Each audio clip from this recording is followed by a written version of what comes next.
The Royals needed a #1 starter this past offseason and traded for James Shields.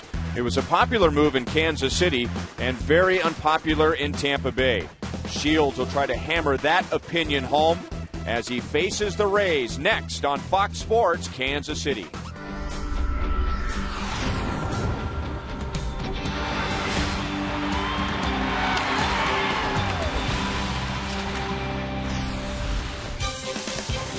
Royals baseball comes to you from Kauffman Stadium, where James Shields and the Royals are getting ready to begin a 3-game series with the Tampa Bay Rays. Hi, everyone. I'm Ryan Lefevre. Welcome to Royals baseball. And every game has its own headline, but tonight's headline really stands out. The greatest pitcher in the history of the Tampa Bay Rays will be facing the Tampa Bay Rays, and that would be James Shields. And if you don't believe me, let's take a look at the numbers. He is the all-time leader in Rays history in wins, in innings, in strikeouts, in complete games, and in shutouts. And as we welcome in Rex Hudler, his career, Hud, when he first got to the big leagues, the Rays were one of the worst teams in the major leagues. When he left, they were one of the best. Got that right. And the reason they were one of the best is he was able to capture their only World Series victory against those fighting Phillies in '08. And that's what every player wants to do. They want to go to the mountain, climb the mountaintop, and get up there where everyone in the world is watching. And James Shields was able to master the Phillies for that one game. Now they end up losing the series, but he's got passion, he's got energy. It should be very interesting to watch him deal against his former team. And now with the Royals, he's been exactly what the Royals hoped he would be. That's right, pounding the strike zone down low, making hitters miss. Look at Alexi, look at him. He said, yep, you're good. That's right. That's what he wants his Rays to say, his ex-teammates to say after this outing here. James Shields is a perfect guy you got to have to stop a 2-game losing streak. And the Rays are really on a roll, especially when it comes to power. They have homered in 14 consecutive games.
friends in town, a chance to catch up with buddies like David Price, and he has been such an influence on many of those Tampa Bay Rays and highly respected by his former manager, Joe Maddon. Joel Goldberg right by the Royals bullpen where James Shields just walked down towards the Royals dugout. And, you know, Shields very close with David Price. They text every day. I was talking with the Cy Young Award winner Price today, and in the middle of our conversation in the Rays clubhouse, he said, actually, I'm texting back and forth with James right now. He said, he will hear me from the dugout. I will be saying things to him.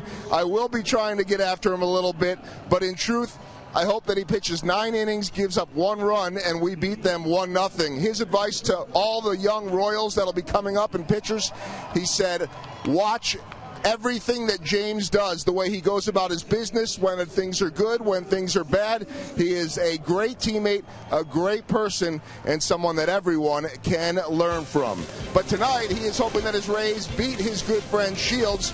James, big game James, set to take the hill. Ryan and Rex have the call coming up.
Play it forward with the Missouri Lottery. And by Chevrolet, your Kansas City Chevy dealers, the official vehicle of the Kansas City Royals. And by AT&T, the wireless receiver only from AT&T Uverse. Visit att.com/freeyourtv. Rethink possible.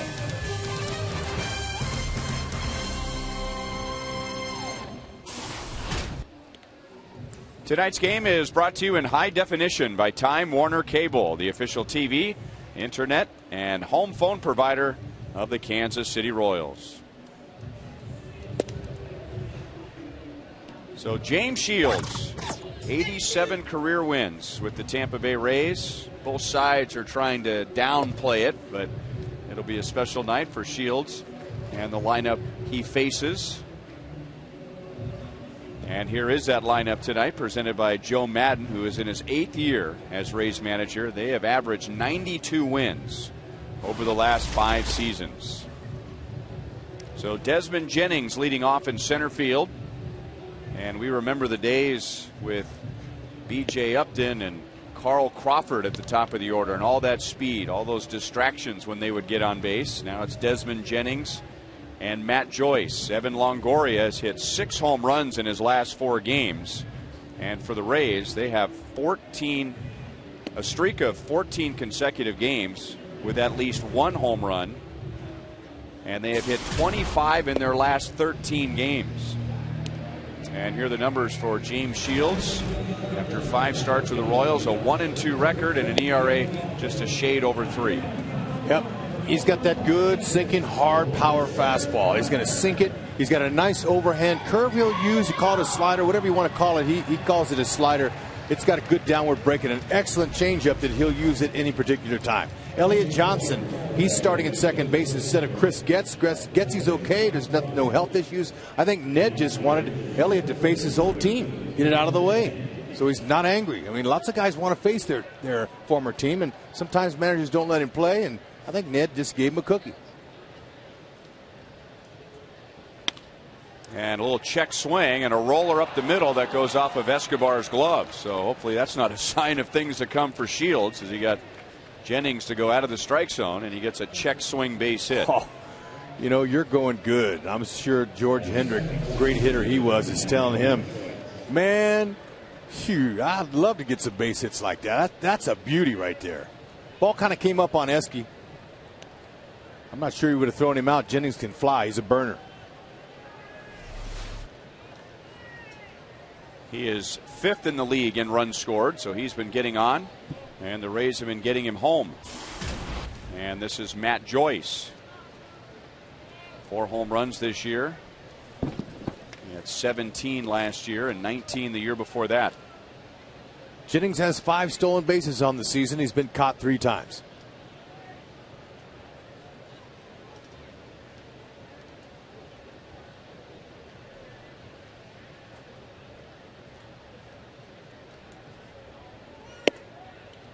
High to Joyce. 1 ball and no strikes. Last year the Royals went 4-2 against Tampa Bay, and they swept them here at Kauffman Stadium. And one key was slowing down their running game. Tampa Bay only had 4 stolen bases in the season series against the Royals. Now Tampa should be well rested. They played on Sunday in Chicago. They had an off day here in Kansas City yesterday, and that's quite a departure from the last time they were here.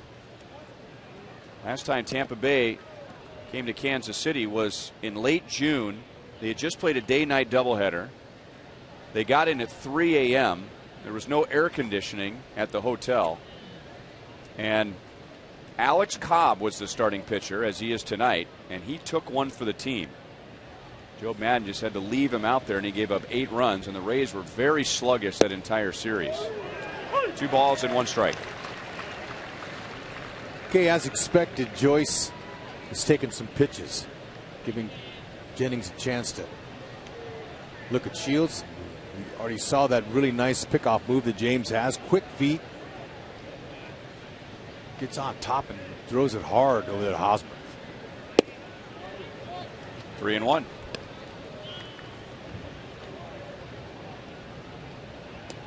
Pretty good spot right there.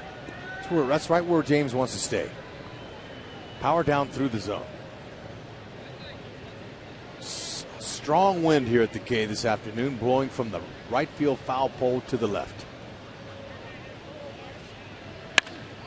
And belted to deep right field, and that's 15 consecutive games where the Rays have hit a home run, and that ties a team record. Wow, not the beginning that Shields was hoping for. A check swing single, and Joyce waited him out for him to elevate one. He got behind in the count, and look where he left it. Right out over the middle. Textbook swing.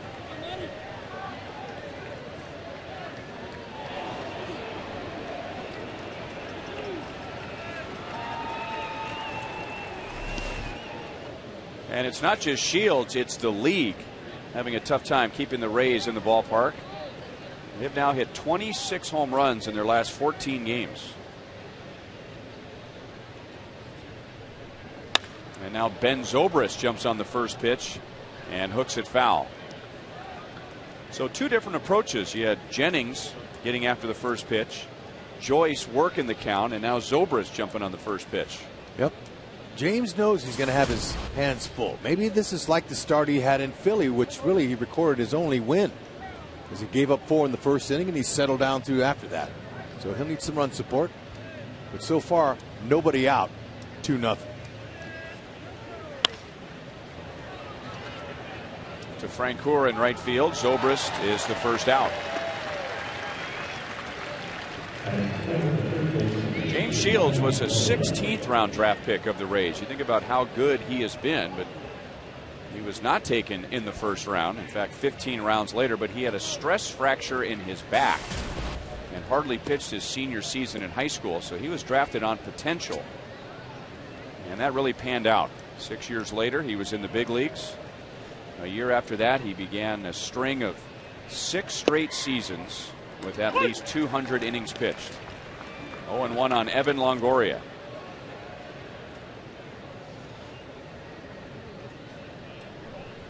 Longoria has hit 6 home runs this year, and all those have come in the last 4 games.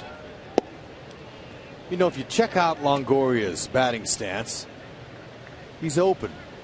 Stands almost straight up. And I watched him take early batting practice today, and I asked him about his style. And he said, you know what, I spread out earlier in my career. But for me, comfort is the main thing, and that's what I like to teach young players. Start your position in the batter's box being comfortable. He says that he started standing straighter and straighter until he got to a point where he's comfortable. And the numbers would prove that. Now you see how he's almost straight up, upright, and then he has just a little small step towards the pitcher. He's in balance. He's not jumping. He's very calm. Just missed the inside. 3-2.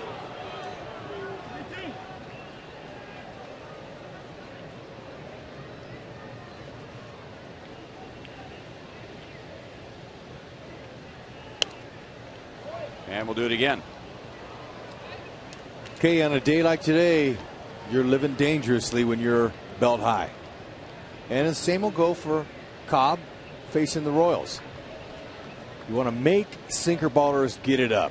And when they elevate, that's when you pound them. So Longoria walks. 1 on, 1 out.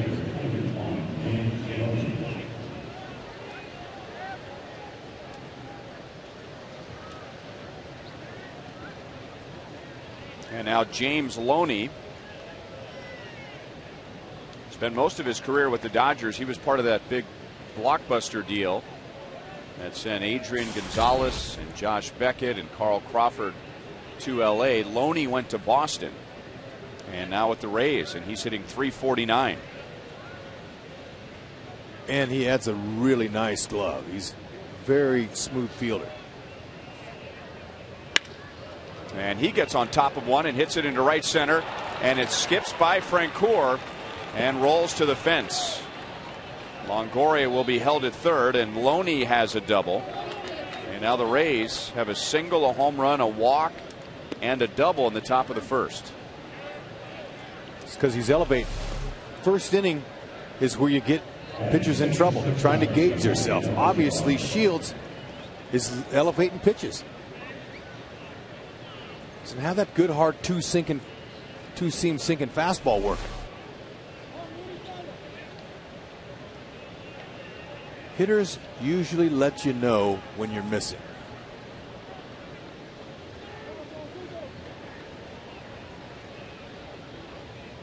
So Ned's going to bring his infielders, at least the middle guys, in about halfway. So they can't cut down Longoria at home on a grounder.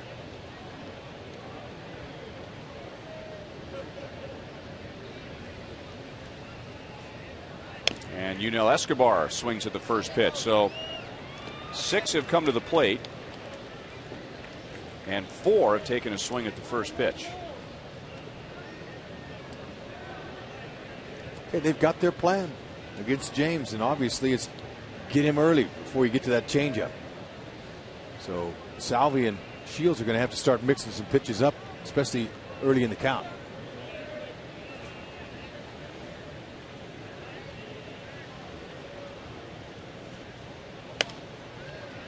Fouled away by Escobar, who's been bothered by a tight right hamstring. He hasn't played since Wednesday. This is Escobar's first year with the Rays. Traded from the Blue Jays to the Marlins during the offseason, and before spring training even started, traded from the Marlins to the Rays.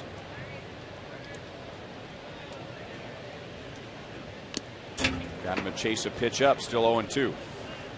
Unell 6 for 26 lifetime off of James Shields, 1 double.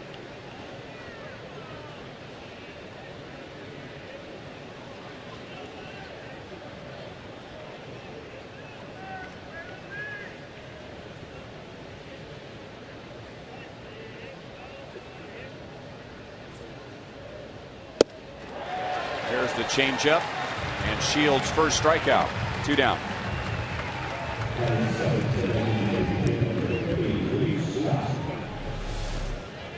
Okay, this will help him. Salvi said, give me that on the ground. It was a nice location.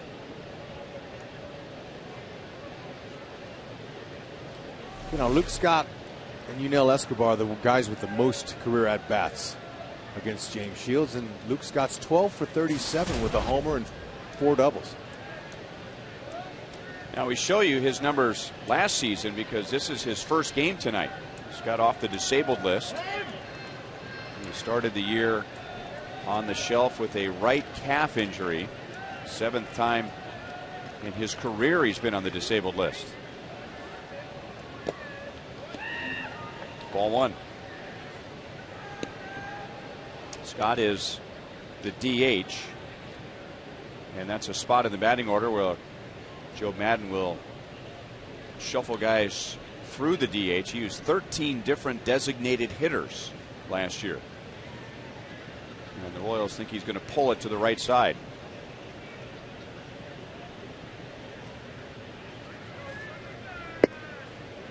Okay, Luke Scott told me his approach today as I talked to him early in batting practice. He's going to try to just stay up the middle. He said, I don't want to roll over my hands and pull it into the shift. And I said, oh, do you know that they'll shift you? He goes, everyone plays me with a shift. So he knew that. So he wants to try to stay in the middle of the field with his approach. And now 3-0.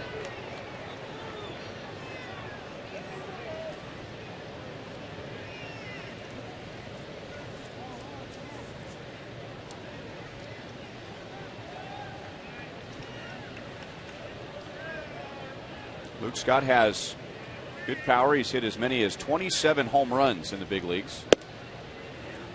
3-1.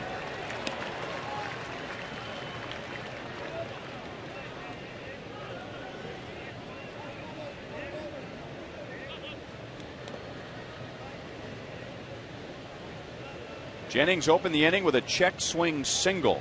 Matt Joyce hit a 2-run home run. With 1 out, Longoria walked, Loney doubled, and then Shields struck out Escobar. And this will be his 25th pitch of the inning. His former teammates are making him work.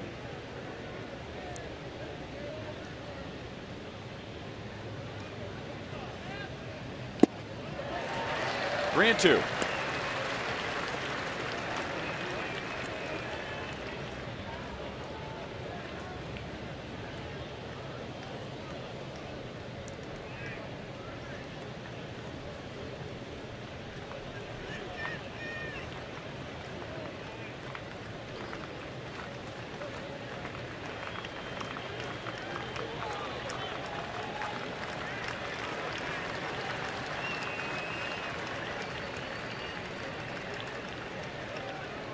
James Shields doesn't look comfortable in this inning. Looks a little frustrated.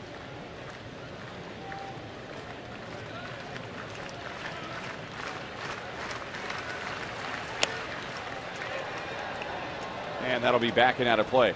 Well, as many big games as he's pitched in, and that was his nickname in Tampa Bay, Big Game James. He's still human, and I think everybody with the Royals figured that he would be more fired up than normal. I mean, he's a fiery personality as it is, but this is a special circumstance. So it might take him an inning or so to settle back into what is a quote normal start for him. I agree with it.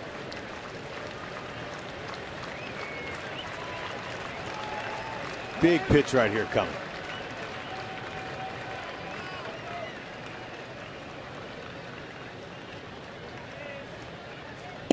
Changeup struck him out.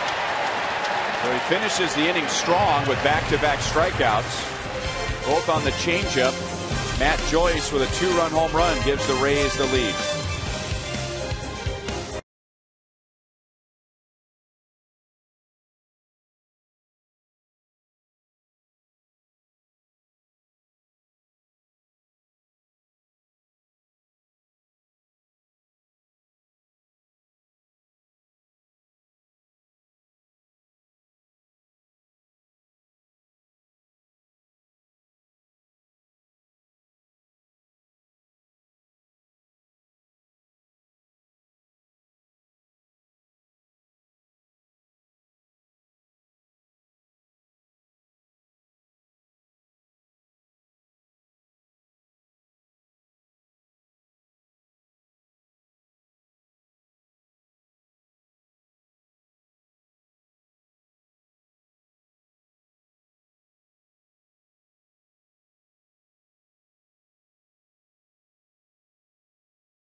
Three between the Royals and Tampa Bay. As we were talking last half inning, the last time the Rays were here, the Royals swept them, and the Rays seemed very sluggish in that 3-game series and had reason to be sluggish.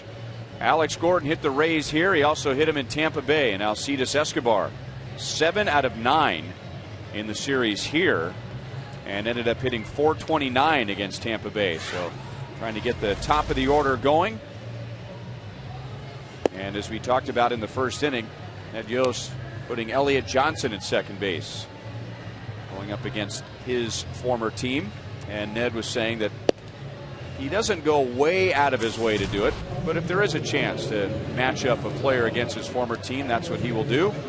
And the Royals could have their hands full tonight against right-hander Alex Cobb, who has a 1.82 ERA. Yep. You know, he's a ground ball pitcher. And he's got a fastball, not overpowering, 88 to 92, curveball and a changeup. 52% of fastballs so far in his first 3 starts, 24% curves, 23% changeups. That's his breakdown. So he's going to give you a little bit of everything. That's right. Wants to pitch to contact, just like James Shields. Very similar. Royals keys, make him get it up, just like the Rays did to Shields. They waited until he elevated. And that's a fastball at 90 miles an hour. He's not a very hard thrower. 90, 91, maybe 92. Yep, really got to wait.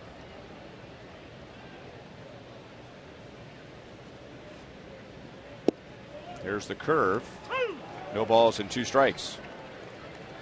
Alex had 4 hits in the Cleveland series, a home run.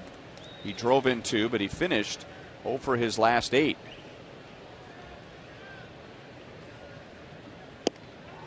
Well, he threw him all 3 pitches. Forget about saving pitches for later in the game. Fastball, curveball, change. I'll say. So Alex strikes out, but he got a chance to see all 3 pitches. Yep. Fastball, changeup, and then, or excuse me, curve and that changeup there. A little sample there.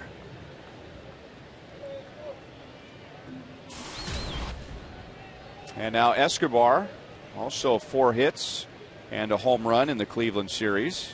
Also walked twice, batting average at .290. And he takes a fastball for strike 1. Escobar is 3 out of 3 with a double against Alex Cobb.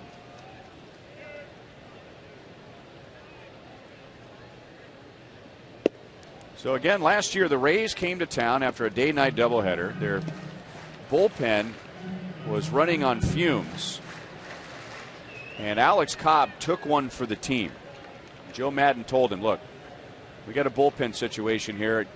I just got to ride you as long as I can. And he ended up pitching an 8-inning complete game. But he gave up 13 hits and 8 runs. And it was the first time in 16 years. There's the line. First time in 16 years a pitcher gave up that many runs, that many hits, and pitched a complete game.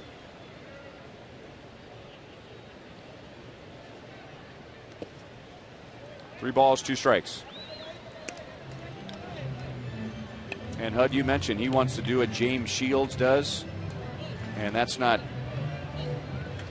just a figure of speech, that's literal. You ask Alex Cobb, who does he want to be like as a major league pitcher? He wants to be like James Shields. That's why it's such an interesting matchup. Even though they don't literally face each other, they don't hit, but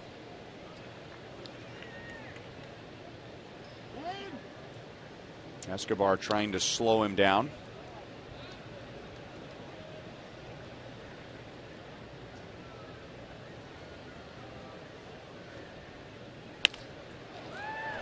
To the second baseman, Roberts. 2 down in the first inning. Tampa Bay Rays last year, they had big problems on defense. They committed 114 errors. Here's how they're lined up tonight. It was a problem, but not too many by their third baseman, Evan Longoria, won his 2nd consecutive Gold Glove award. It's only 2 Major League third basemen who've won 2 Gold Gloves at a younger age since that award started in '57. That's Brooks Robinson and Eric Chavez.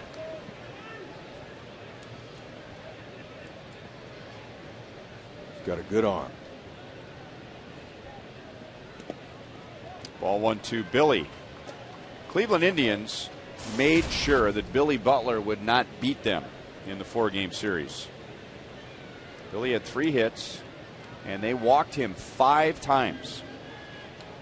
And now Billy has 18 walks, which is the 2nd most in the American League.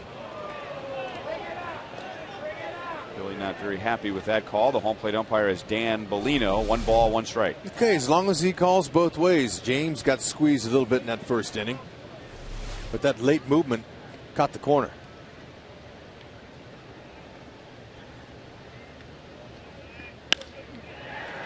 Into shallow right field, and stopping and playing it on a bounce is Zobrist. Well, Billy has a 2-out single to right.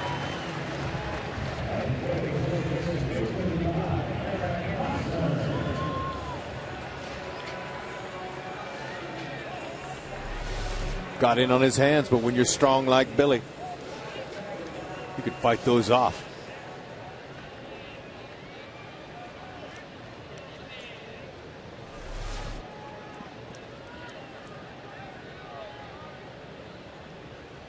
And now Eric Hosmer. And the native Floridian hit very well against Tampa Bay last year. He hit .350 against the Rays.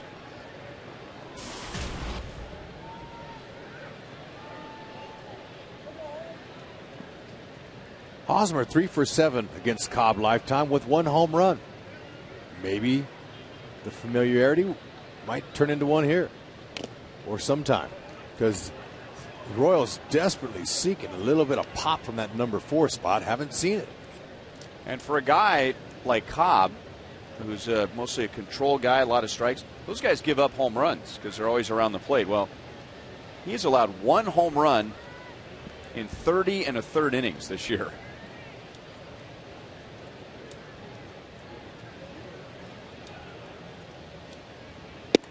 Yeah, he's able to keep it in the yard. In his career, he's given up just 14 in 218 innings and only 3 to right-handed batters. So he's stingy. And he's learning the art of changing speeds at an awfully early age.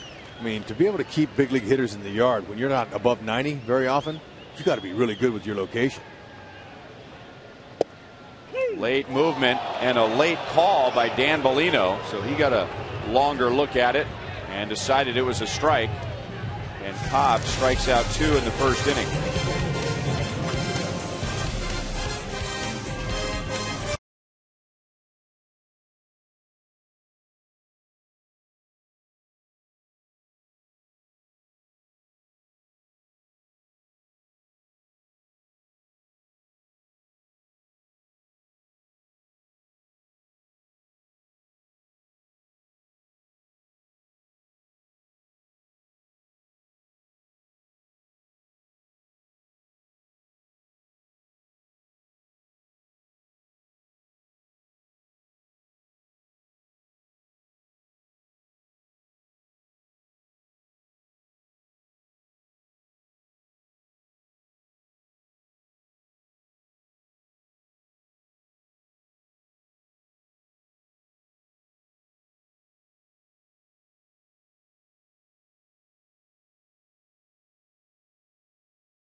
Fans you've known for years that StubHub is a great place to find the seats you want to see the Royals in person.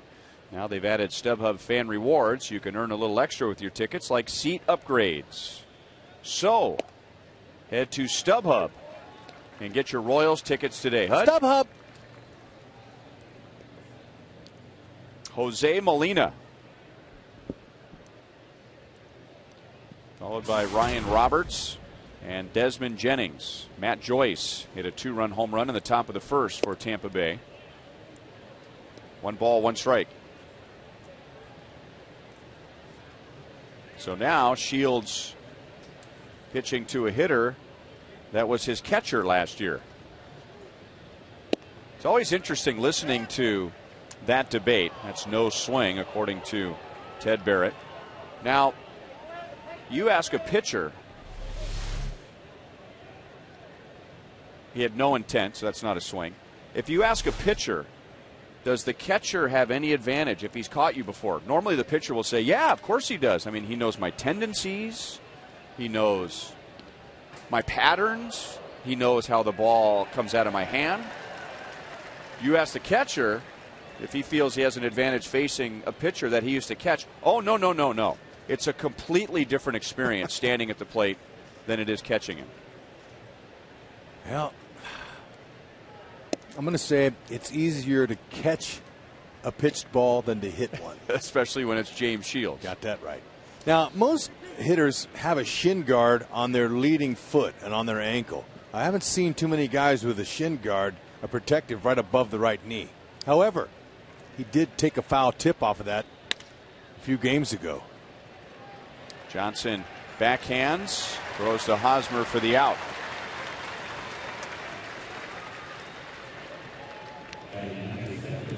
So the other former Ray has made a play in the game. Elliott Johnson was undrafted and signed as a free agent out of little Thatcher, Arizona, and made it to the big leagues. And now Ryan Roberts, who's a struggling hitter at the moment. He's hitting .224 and 0 for his last 18.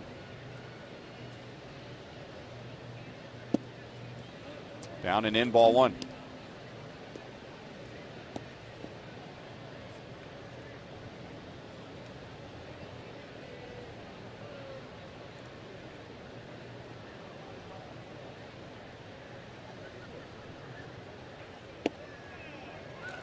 1-1. The Rays started the season at 4-9. And now they have won 8 of their last 12. Just split a 4-game series in Chicago before an off day yesterday. They'll play 3 here and then head back home.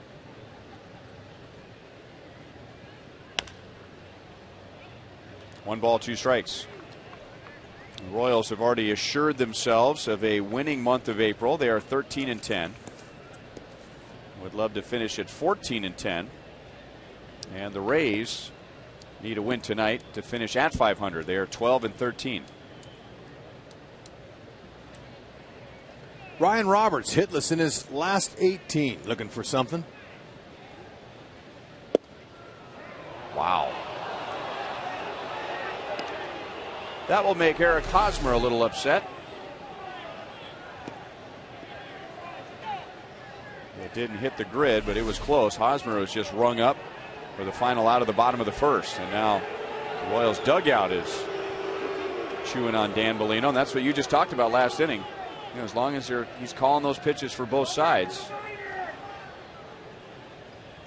Well, our Fox Tracks does a pretty good job of tracking. Now, there's not an exact science. It's a good system, but we're pretty close on it.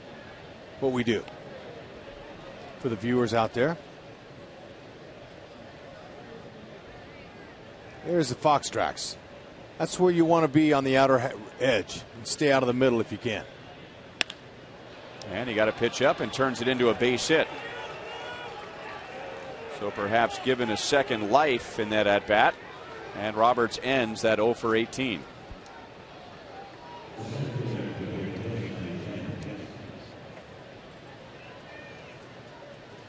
And now Jennings, who opened the game with a check swing, ground ball base hit off of Escobar's glove. That was in front of the Matt Joyce home run.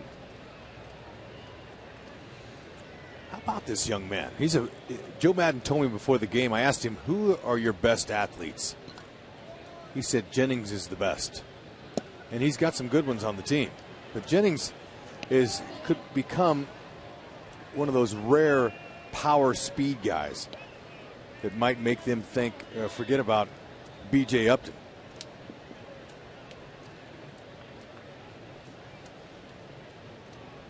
Wide receiver, basketball player in high school growing up.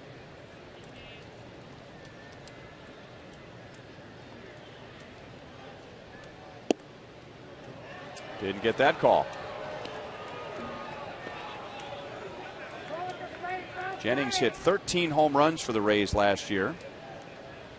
And he stole 31 bases. So there's a sample of his speed and his power.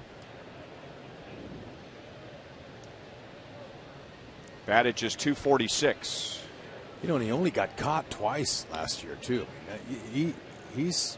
That's a 93.9% percentage of getting caught. He's got a nice future.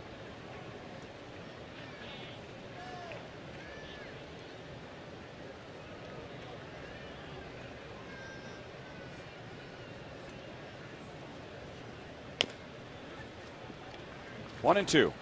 Well, you mentioned the football, and that's what most colleges saw him as, a football player.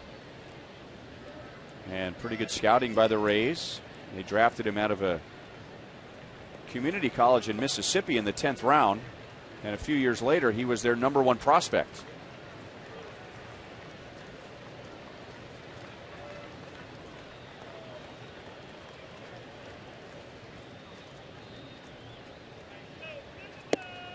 Got him with a pitch up. Shields has struck out 3. 2 down in the second.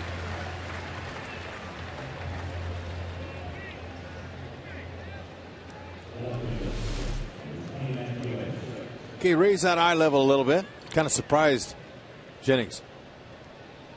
Tell by that swing. Looked like a high cutter, high slider. Did. I thought that was a good pitch for him in his last start against the Tigers. Yeah, no, I could see that little late break.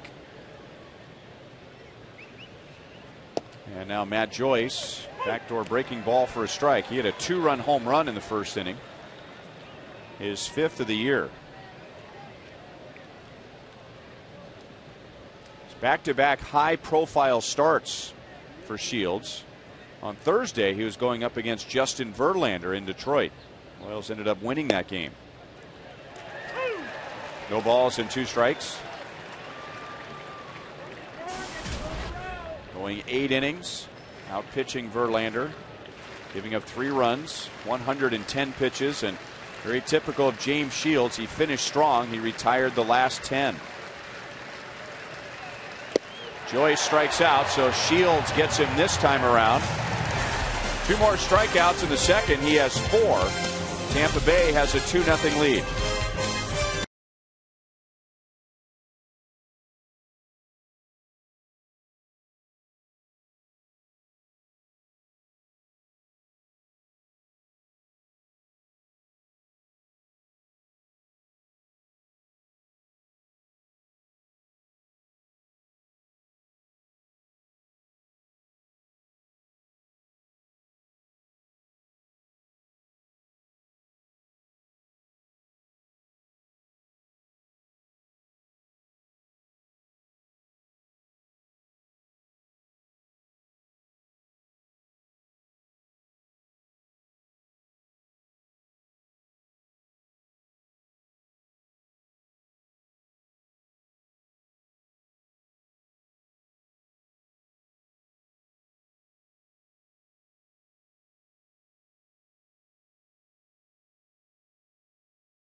That little guy's got him a front row seat.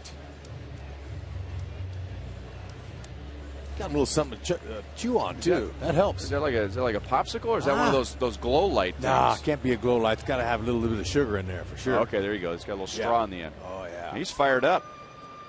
Big Lorenzo Cain fan. He's been waiting for this first at bat all week, and Lorenzo leads off.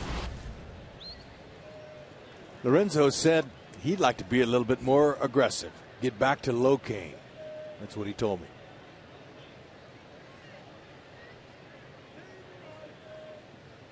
Well, he was certainly low Cain on the last trip. He had 480 on the trip through Atlanta, Boston, and Detroit.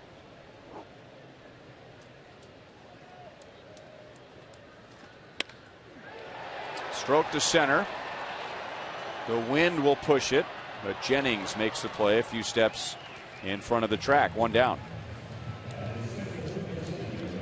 Well, don't forget, Mother's Day is right around the corner, and you can give your mom a special gift she will never forget. You can have Slugger personally deliver a Sluggergram consisting of Royals earrings, tulips, a t-shirt, tickets, and more. Deliveries are made Mother's Day weekend. Visit Royals.com/Slugger to book your gift today. Now, you were here early today, so you watched extra batting practice, and one of the first things you told me was that you thought Mike Moustakas had a great session of early batting practice. I did, and it was interesting to watch how short his swing was. And he was right to the ball, and there was a little bit of pop to it, and he had a little bit of a rock back. So he had a little bit of something going back, coming forward. That's how you develop bat speed, is the quickness, not the length. It's how quick your hands can beat it through the zone. And he picked that one off the dirt and somehow got it into center field.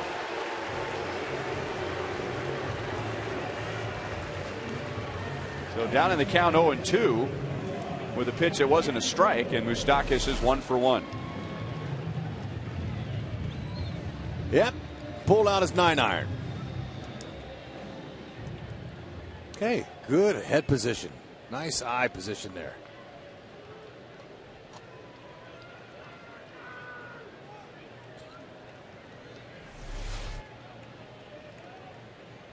So 1 on, 1 out to Jeff Francoeur.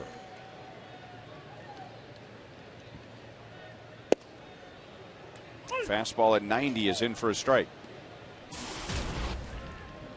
Cobb has been one of the best pitchers in the league this year. He has the 6th best ERA, and if you go back to August 1st of last year, he is 10-1, and that would be the most wins in the American League over that stretch. 0-2 on Francoeur. And just another good pitcher that's come through the Tampa Bay Rays system. Yeah, you know, it's amazing, but you know, you were sharing with me how their philosophy, and it's they don't like to bring guys up until they're ready. You know, make sure that they're ready to contribute before they get here. So that's a nice philosophy that's worked well for them.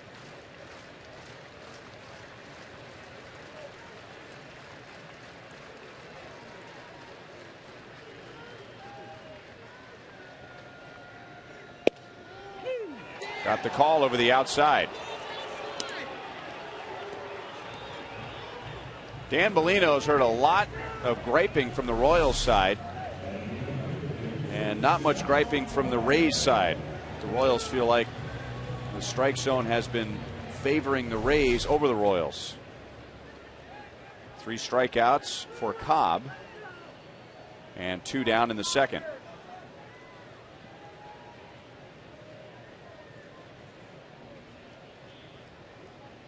And now Salvador Perez hit his first home run of the season in the Cleveland series. An impressive home run, not necessarily because of the distance, but how he got it out against Scott Kazmir. And that was on Saturday night. Somehow a pitch that was about a foot outside, he got it inside the right field foul pole.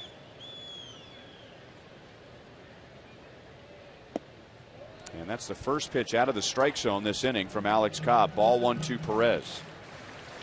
Kind of just lull hitters to sleep. He's got a real slow delivery. Some deception there with his foot. He sticks that foot straight out and kind of holds it there for a little bit.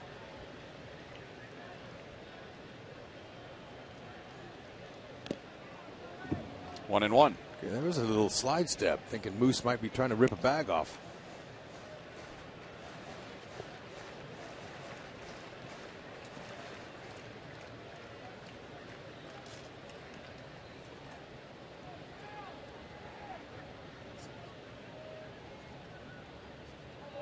And he's way over on the first base side of the rubber, which gives him a good angle to the outside part of the plate on a right-hand batter. And that pitch is down and away, and Perez swings right over it. 1 ball, 2 strikes. Yep, you know, until I got to the booth up here, I never even could care less where a pitcher was standing on the rubber. And I know a lot of hitters the same way. But when you get up here, you see them where they have different angles, and as they tell you, pitchers will say, yeah, it opens up one side of the plate for me. I got a cleaner path to it. But hitters are all only concerned about picking up the release point, picking up that pitch. Pitch recognition. Also gives him a good path to pitch to left-hand batters inside. He's actually pitched lefties better than righties. Had that pitch against Hosmer that had that late break. Got the inside corner. And Perez again, a pitch that was up and away, and he turns it into a base hit. So Moustakas singles with the count 0-2, and Perez singles with the count 1-2. Okay, Salvi's able to recognize the pitch is going to be away, and he just waits back and throws his hands. He's excellent at going the other way with pitches. And he's going to get even better as he matures as a hitter. Keep in mind, Salvi hasn't played a full season in the majors. He's got a lot of maturity to go. Now, for some reason, I don't understand why Moose is just jogging right here. Watch him, he shuts it down. Okay, if something happens and the outfielder kicks that ball, he's not in a position to go to third base. I don't know why he's jogging into bases like that. You can't assume anything in this game. And against a guy like Cobb pitching the way he is, I mean, you got to take every 90 feet you can get. I saw him do that the other night on a ball. From running from second to third, he kind of just shut it down and just jogged the last 20 steps. I don't know what that is. It's not a full effort. It's not a good effort. And now ball 1 to Elliott Johnson. Another motivated Royal tonight going up against the Rays.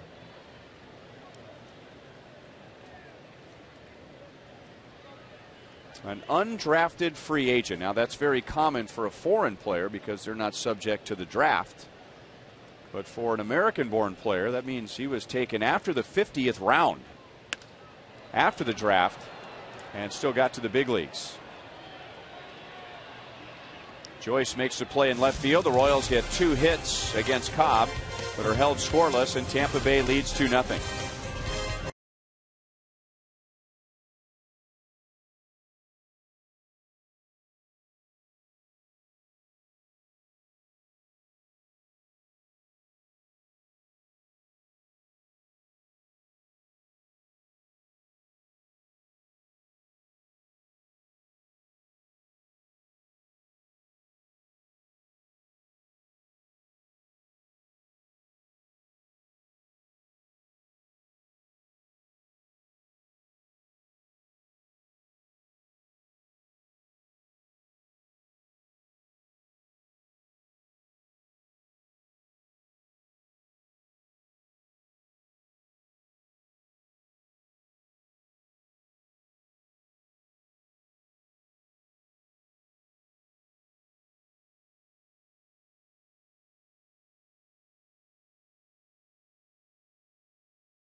American League Pitcher of the Month. The Royals saw Clay Buchholz in Boston. He's now 5-0. Yu Darvish almost threw a perfect game in his first start this year. John Lester, who had the worst season of his career last year, is 4-0.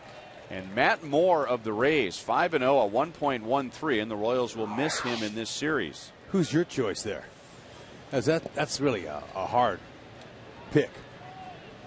There's really not a loser in there. Well, only one. Kind of old school with these things. I look at the tiebreaker for me is where's that team in the standings. Okay. So 5 wins for the Red Sox, who are a surprise first place team so far. I'd have to go with Buchholz. I like your thinking. Although the Rangers are also in first, and Darvish has pitched well, but I'm going to go with Buchholz. Ben Zobrist flied to right first time up. Evan Longoria is on deck, and then James Loney. Shields gave up a 2-run home run to Matt Joyce in the first and ended up giving up 2 runs, 3 hits, and a walk in that inning, but then struck out the last 2 hitters and then struck out 2 more in a scoreless second. And now Zobrist with a kind of a half swing, and Alex makes the play in left field, 1 down. And now Evan Longoria comes to the plate, and before the game he talked about what it might be like facing James Shields. We're going to get a guy who's a bulldog and wants to go out and throw 9 innings every start. That being said, I mean, I'm looking forward to it, and I'm looking forward to see how he attacks me. You know, that's the competitor in Evan Longoria. I mean, he's facing a former teammate. He's facing a very good pitcher, and yet the good ones want to face the good pitchers. Curious, after all those years of playing together and watching Longoria hit, how does James Shields think he can get him out? This is what makes this such an interesting matchup. And he walked his first time. And this one he pops up into shallow left center. And it's Alex to make the play for the second out. Okay, Lorenzo Cain and Gordon making sure to communicate on that one. Lorenzo said, hey, yeah, you got it. As that error that was given to Alex Gordon in Boston when those two collided out there in the outfield, you remember that, Ryan? Was taken away. And it had nothing to do with Alex or anybody from the Royals saying anything about it. That was overturned by Boston, and Joe Torre was the one who overruled as they pleaded for a hit for their guy. I can't remember the guy who hit it. Left-handed batter with the Seattle Mariners last year. He's over there this year. Carp. Mike Carp. Yeah, Mike Carp hit that ball. So, fortunately, Alex has no errors for him.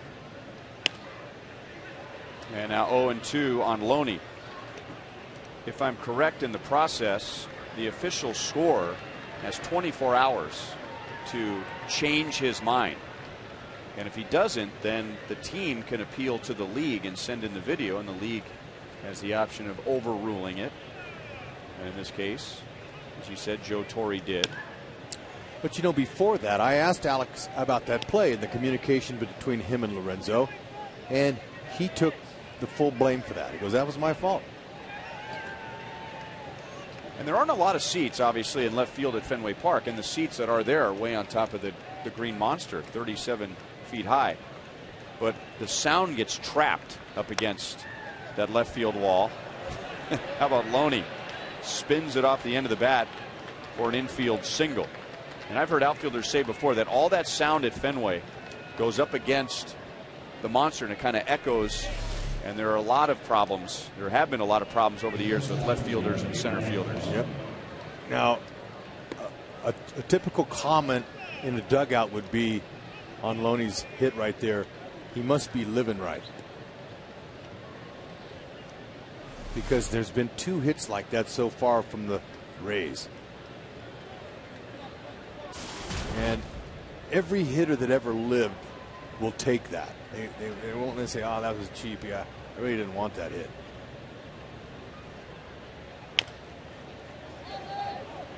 And Moustakas grabs it in foul territory. A strike on Yunel Escobar, who struck out in the first inning. As soon as somebody wants to give a hitter grief for that one, you'll say, oh, yeah, well, what about the one that I hit last night right at the center fielder on the line? Let's check a look at the first pitch of the day by James Shields. First pitch, start the game.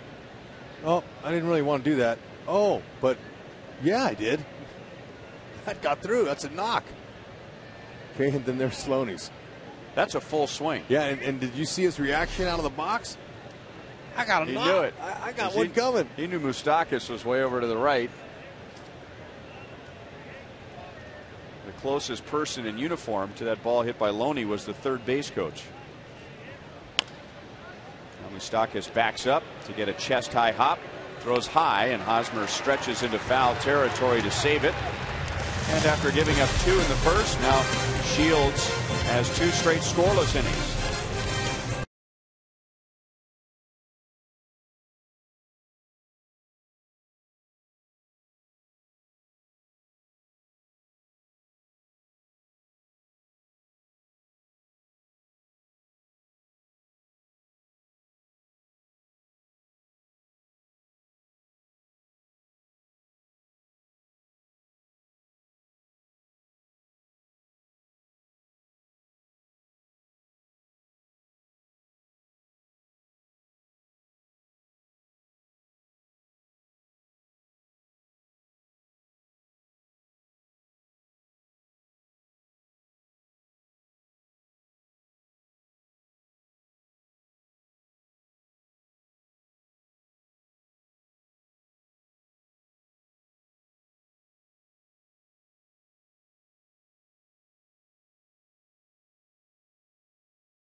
KCA tonight. He was recently diagnosed with terminal cancer, but has still found ways to pour life into those around him and help them with their needs. He is a mentor for young people and a positive influence for others. He teaches and models leadership, character, and perseverance. And known for his humor and love of baseball, the Blue Springs native believes baseball is God's favorite sport. Amen.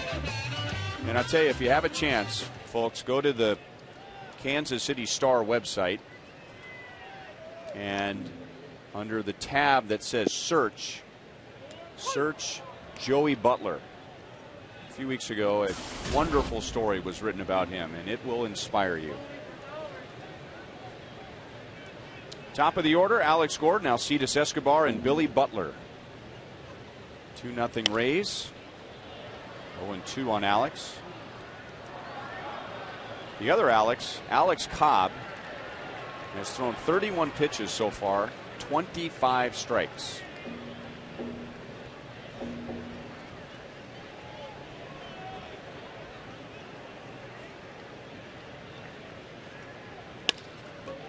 Hit hard, Longoria spins to make the play and gets it over to Loney for the out. That's why he wears the gold. Soft hands, great feet, and a strong arm. Okay, make sure it's in there. Transfer. See how delicate his hands were on the transfer from the glove to hand? Real soft. So one down, and now Alcides Escobar as we welcome in Joe Goldberg. Well, Ryan, a little bit of a milestone for Alcides the other day as he hit that home run. It was his 500th career hit. The bullpen saved the ball for him. They got it inscribed. Jeff Davenport in the clubhouse, he's sending that home to his mother, Isvelia, in Venezuela. As for how good he's been, guys at the plate, talking to assistant hitting coach Andre David, and he said he's not afraid to go down 0-1 in the count, which is what he'll do right here. He slows the game down. He has the ability to make 93 miles an hour look like 90 miles an hour, and he will hunt his pitch unless there's with less than 2 strikes, and very comfortable, competing hard. And then he used a word. He said he's hitterish. He said, is that a word? And I said, I don't know. I'll ask Rex. Absolutely, he's hitterish. That's a word for sure. Just like when he gets on first base. Sometimes he looks runnerish. And Joe Madden, in their notes today, they have they call it Joe-cabulary. I don't know if you guys saw that or not. Ryan, you see that? In the Rays notes, it says Joe-cabulary, words recently used by Rays manager Joe Madden, and they had vociferous. And Monty and I decided on the pregame show that we'd let you define that one. Vociferous, making an outcry or loud noises. Outspoken, vocal, ranting. I'm a vociferous fan of yours, Joel. I vociferously appreciate that. 4 strikeouts for Cobb, 2 down in the third. Here's that home run we were talking about. On a tee. Look at that. And I asked him, now, you're not looking for home runs, are you? He goes, no. I'm looking to hit the ball the other way. But if my eyes tell my hands, there it is. That's where I throw them. Got to have eyes before you can throw your hands.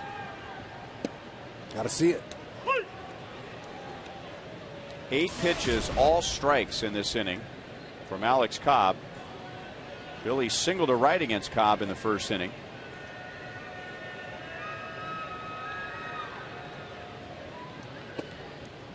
One ball, 1 strike. He has now thrown 38 pitches. Only 7 have not been called strikes. And it's interesting, too, that he just came out by emptying the closet. I mean, he's not saving anything for later in the games. I mean, fastball, curveball, change right away. To Gordon. Struck him out on 3.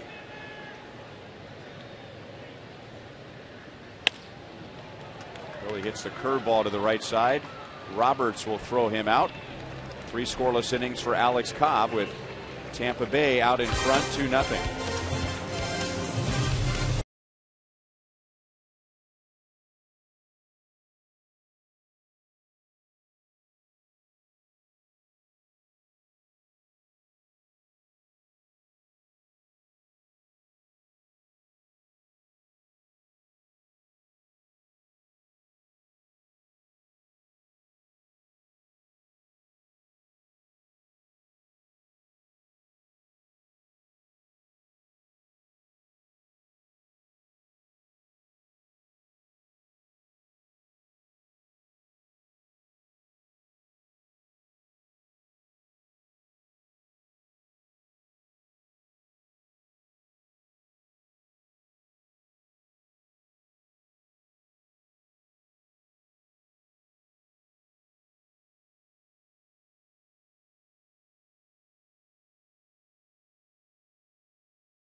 on Friday. It's the Royals broadcast auction. There's one of the items right there. A Carl Yastrzemski autographed jersey. He won the Triple Crown in 1967, and that did not occur in the major leagues until last year when Miguel Cabrera hit for the Triple Crown. And also available a signed jersey by him. Sweet. One of many great items that will be available for bid on Friday to benefit Royals charities. We have a lot of fun. Luke Scott, Jose Molina, Ryan Roberts coming up here in the fourth. No balls and 2 strikes on Luke Scott. He struck out in the first. James Shields has walked 1 and struck out 4. That first inning, his ex-mates got him.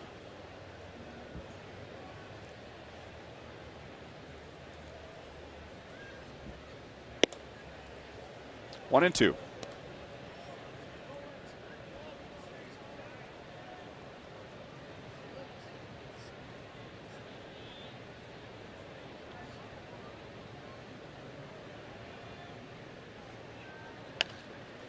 Had him reaching, and Moustakas all by himself on the left side. Back pedals to the grass. 1 down.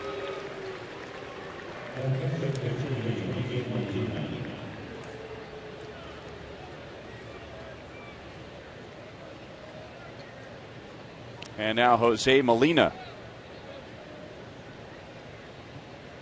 Some kind of special baseball family he comes from. 3 brothers, all getting to the big leagues. Yadier with the Cardinals. And Benji is now retired, but you got a chance to see him quite a bit in Anaheim. Yeah, you know, it's quite an honor to see these 2 guys. You know, brothers that were back in. Jose backed up Benji. Benji was both of these guys world champions in '02.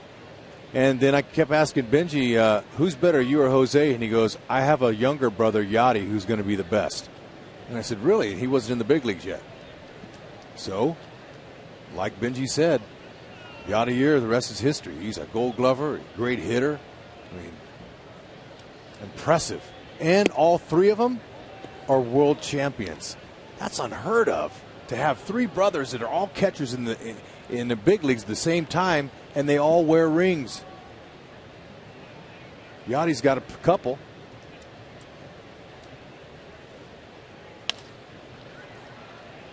Escobar deep short and throws out Molina. 2 down. After this homestand, the Royals are gone for 3, and then they're home for 3. And that series will be against the Yankees May 10th, 11th, and 12th. And that series will feature Summer Fireworks Friday. A drawstring bag from the MLB Network will be given away on Saturday, and a Royals scarf for the ladies on Mother's Day. And the Yankees only come to Kauffman Stadium once this year, so get your tickets at Royals.com or 1-800-6-ROYALS.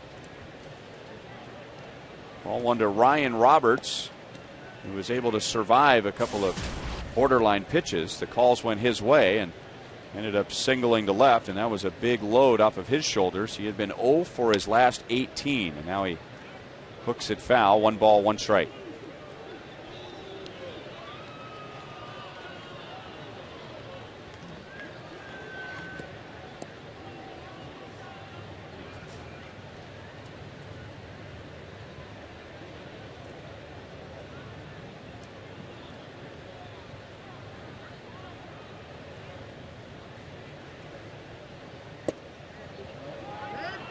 No swing. That's Ted Barrett, first base umpire and crew chief. A new crew chief after a couple of retirements. Major league umpires during the offseason, including Tim Cheetah. Moustakas gets a big hop, throws a strike over to Hosmer, and that's the first 1-2-3 inning for James Shields.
is brought to you by Panera Bread. Try pasta the Panera way. Live consciously, eat deliciously. And by Ford. See the new F-150 at your Midwest Ford dealer today.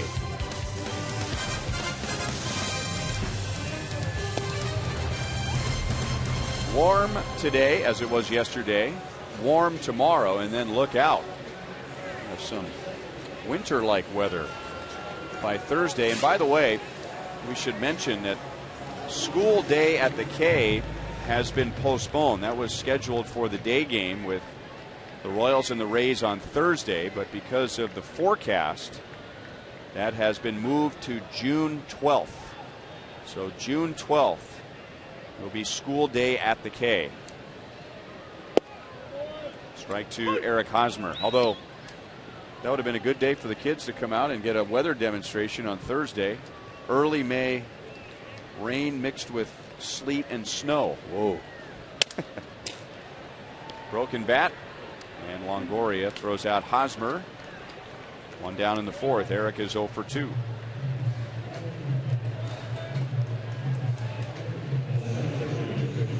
Here's our Time Warner pitch speed comparison. Cobb up to 92. Shields 94. You can get downloads up to 50 megabits per second with Time Warner Cable Ultimate Internet.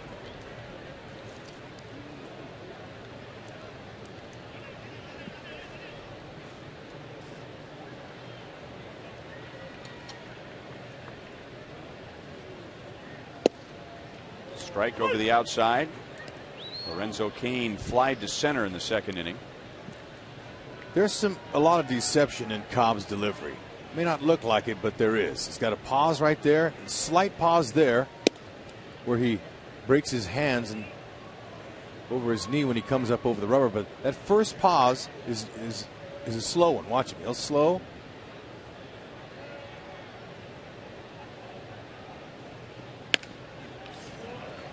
Got in on Cain, and Escobar with a strong arm throws him out. 2 down. And that could easily put a hitter to sleep. That slow, deliberate motion, and 92 looks more like 95. Yeah, that's what I was saying. You know, watching this guy in the first inning. I mean, last year they had some success off of him.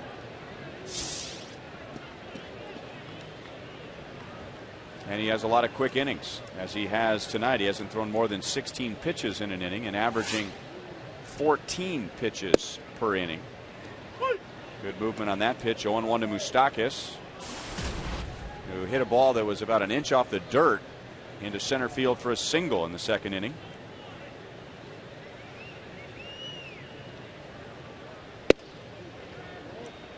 One and one.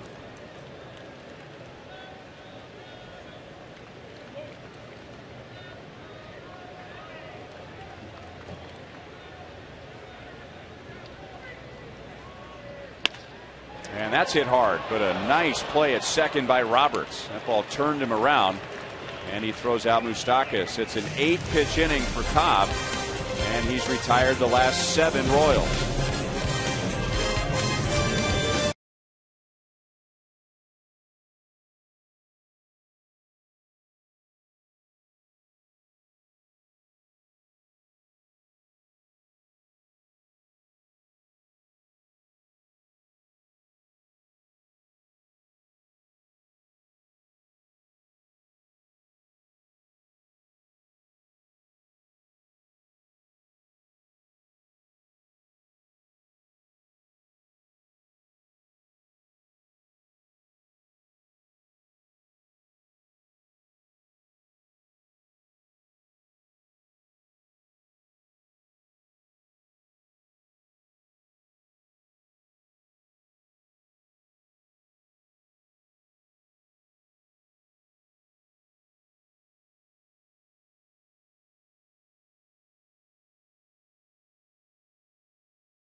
Shields has struck out 4, and he's allowed a 2-run home run to Matt Joyce, while Alex Cobb has pitched 4 scoreless innings. Ryan Lefebvre, Rex Hudler, Royals Hall of Famer Jeff Montgomery, and in between innings, one of the Rays announcers came over here in the 3rd.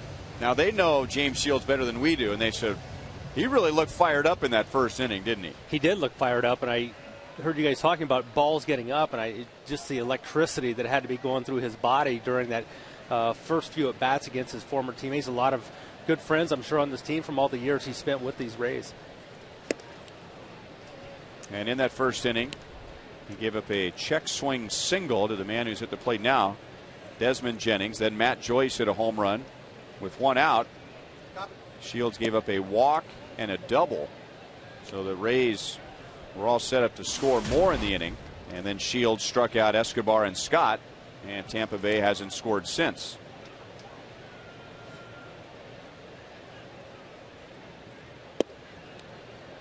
Three and 0. Want to get back in the count here. I want Jennings on base. Speed guy.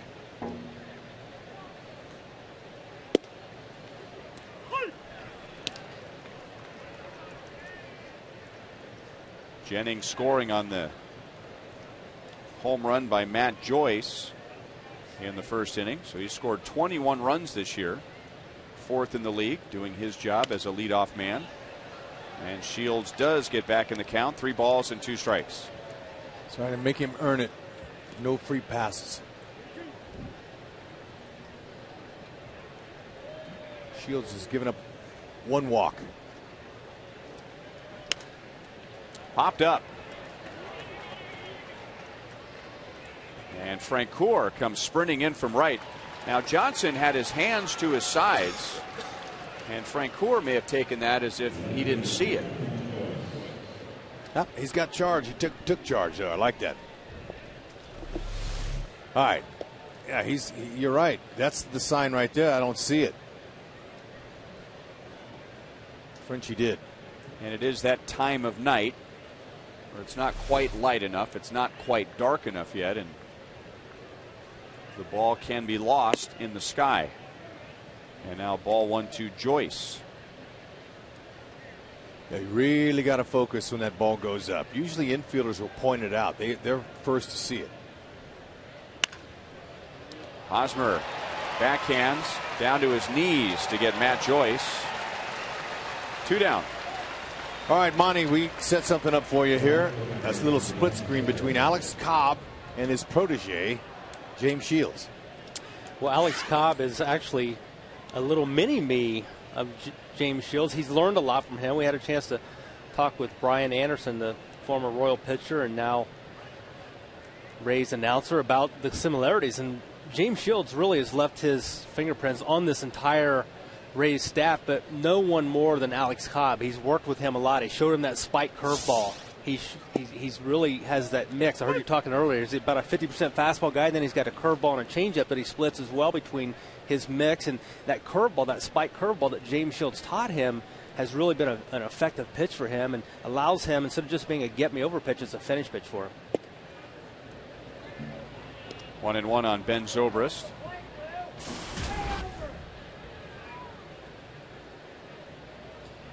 He is flied to right, and he is flied to left. Everyone has a guy they look up to when they come to the big leagues. Cobb, it was Shields. Monty, who was it for you? For me in the bullpen, it was Steve Farr, a guy that was about the same size as me. He was thicker than I was, but he wasn't a dominant guy. He was a guy that had to use all of his pitches to be effective, and the guy had to battle for an opportunity in the major leagues. 2-2. David Price now is the ace of the Rays. There's somebody else who learned quite a bit from James Shields. Now Shields, as we mentioned earlier, he was a 16th round pick, where David Price was the first overall pick. Zobrist strikes out, 5 for Shields, and now he's retired 7 in a row and 11 out of 12. 2-0 Tampa Bay.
Listen up, Hud.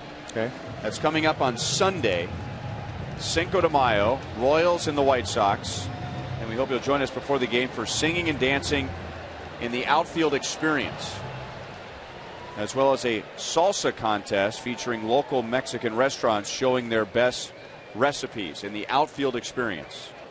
First 10,000 fans will get a Royals cooler courtesy of Sprint. Outfield experience. And when is it? Sunday. Okay. And Joel is not dancing. Joel, from what I hear, was the best salsa dancer at the University of Wisconsin. He denied that, though, Ryan. He said he was not skilled in that area. That's his birthday, by the way, Cinco de Mayo. Yeah, but if you think about it, being the best salsa dancer at the University of Wisconsin is kind of like being the best ice fisherman in Florida. 2-1 on Francoeur. This is making no sense. We had as much salsa at Wisconsin as we did baseball. Which would be none. Paul Quantrill went out with the salsa. Maybe a little polka up there, though. Anyway, back to you. All right, we'll let you dance polka if you want to. I'm not going to get in the way of that. Nothing like a little Cinco de Mayo polka. I'll pass. Thank you. Longoria, tough play. Boy, he made that look easy. Francoeur is out. By the way, guys, that was a 2-1 pitch to Jeff Francoeur. And here we are, 1 out in the 5th inning, and that's only the second time that Cobb has gone to a 2-ball count all night. He's got it working. There's no question about it. His slow, methodical delivery tonight is working. He's got a 2-run lead. When he towed the slab in the 1st inning, that's a big help. And now he's sitting right into his game, and he was on his game from the 1st inning on.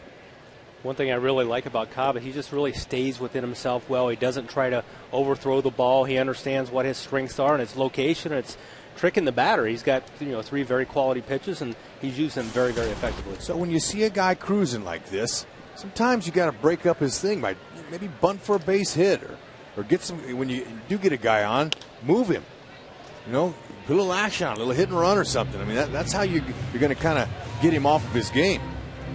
Now, Monty, the so-called book will say that, starting pitcher shouldn't show too much first time through the batting order. Maybe save something for later in the game if the hitters start picking up a pattern or they start sitting on a pitch.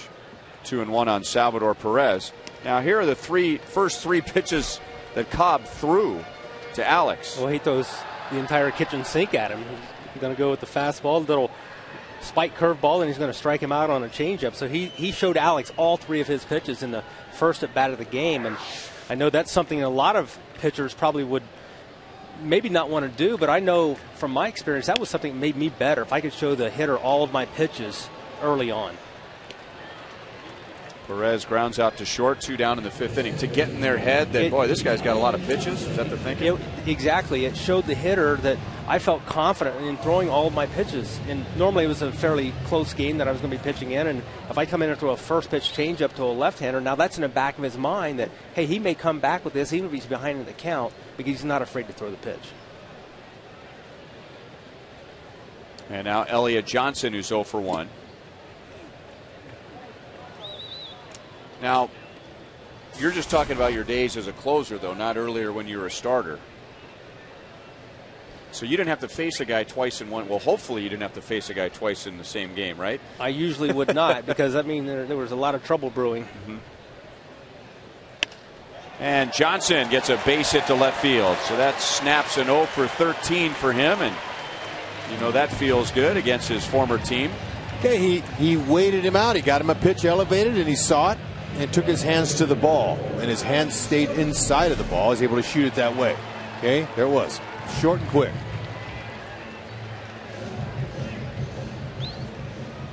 Now, Hud, Monty and I were talking about what we just discussed before we came back to this inning. And he said, as he just described, he'd like to throw all of his pitches right away. Well, now it's a 3rd time through the order. And so, figure Cobb hasn't saved anything. The Royals have a good idea of what he's throwing, and that's everything for a strike. And if the Royals do something, if they adjust, if they try something new against Cobb, we'll start seeing it here a third time through, right? You would think. Now, he might just stay on his same plan with Gordon. Although, let's see with 2 outs if Ned sends Johnson. He's leaning. He's running. And the ball is bobbled by Molina. Home plate umpire Dan Bellino puts his hands out at his sides to say no interference. Alex, on his backswing, may have clipped Molina, maybe not. Hey, that's what I'm talking about. Glad to see Ned moving the runners here. You got to do something in this game. Now, that was an off-speed pitch down, and Molina just had no chance with the grip. Couldn't find the handle on it. Great job of Alex using that bat as a little bit of a deflector for Molina.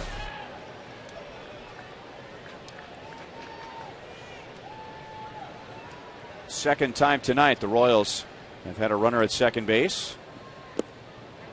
1 ball, 1 strike. And now Molina wants to chat with Cobb.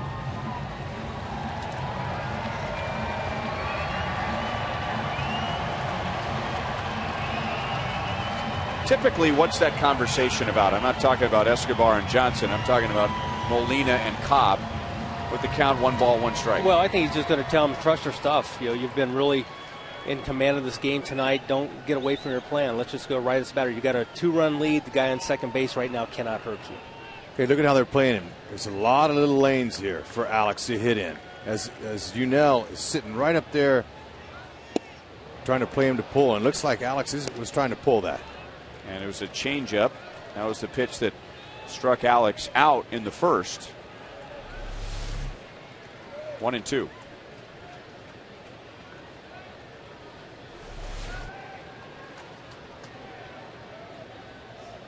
Alex second best in the league with runners in scoring position. 2 balls, 2 strikes. Hitting at .545.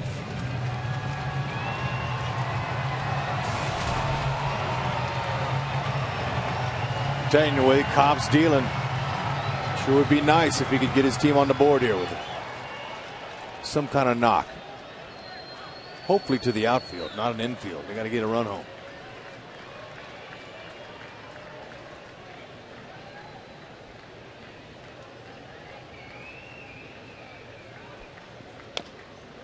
Back with a changeup again. Still 2-2. Last season, the Royals' first and second hitters hit .395 with 7 extra base hits off Ray's pitching, including 6 for 7 off of Cobb. So the number 1 and 2 hitters of the Royals have had some success against these guys, and hopefully it'll carry over into the series. 2 outs in the 5th. He's thrown 61 pitches. And that's going to skip away from Molina. Get Johnson to third, and he rounded the bag. That got some of the fans out of their seats. That's exciting. I like that. Make the defense stop you. That's a little bit of urgency coming around that base there. Okay, now watch Molina. He's keeping an eye on him, but when Johnson takes that step, Molina says, okay, all right, if you want to, try it. But that's attacking. I like that. That's playing with an edge right there. I saw Kirk Gibson score at Dodger Stadium the winning run against the Montreal Expos as I was an Expo from second base on a wild pitch. Place went crazy, and I was one of them. I tried to not clap, though, in the opposing dugout. It was exciting. And another changeup. Boy, changeup to Alex. 5 strikeouts for Cobb. And the Royals strand Johnson at third base. Still 2-0 Tampa Bay.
early hours of the morning. 19th inning, Brandon Moss, the walk-off home run. And when you hit a walk-off in a 6-hour and 32-minute game, just give yourself the pie in the face. Then take another one. Then maybe a Gatorade bath to go with it. Hey, it was, I'm guessing it was about 3:34 in the morning, Kansas City time. Hey, guys, that was an epic game. I will admit that I was not awake for it. But the A's tied that game in the 9th, went down in the 15th, and tied it in the 15th, and then won it in the 19th. Unbelievable stuff there. And by the way, Josh Hamilton 0 for 8 with 3 strikeouts in that game. So there you have that. Elliott Johnson, we just saw him running around on the bases and had a chance to talk to some of his former teammates today. David Price saying, we really miss Elliott in our dugout, as Escobar is going to make that play at shortstop. Throw is high. Nice tag by Hosmer there, so he bails him out. But said that they really miss Elliott Johnson, just the way that he and his good buddy Sam Fuld would always be arguing, always getting after it, always debating. He called him like an old married couple, but he said Fuld would usually win those arguments. He was smarter, he said, because he went to Stanford. There's David Price.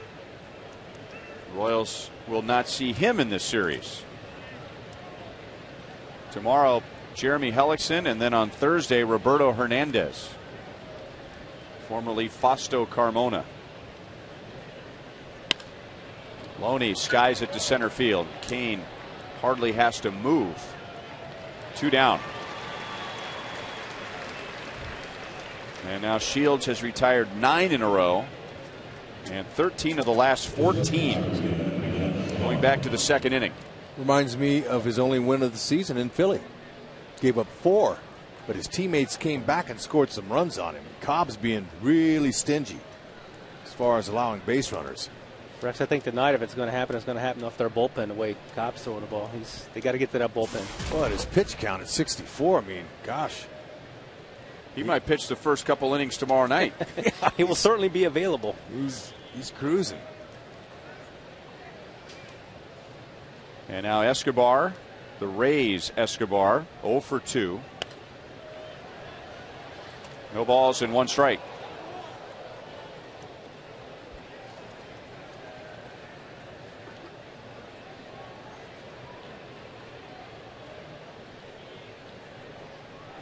One more out, and Shields goes at least 6 innings in 20 consecutive starts. 1-1.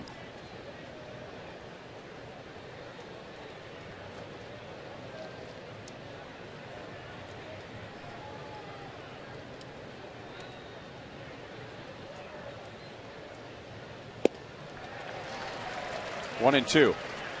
And Perez nicked on the backswing by Escobar. Shields comes in to make sure he's all right. Okay, it's the follow through. Lots of times it gets catchers. When he lets go of the bat, boink, there's no padding there. That's just a little bat to the shoulder. In baseball, there's 2 different types of all right. There's all right, and then there's catcher all right.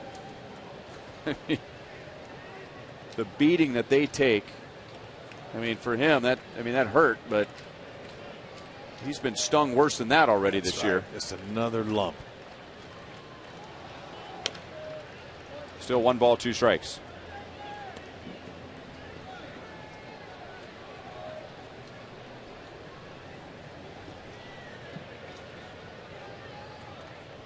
Shields now over 90 pitches. He is at 91.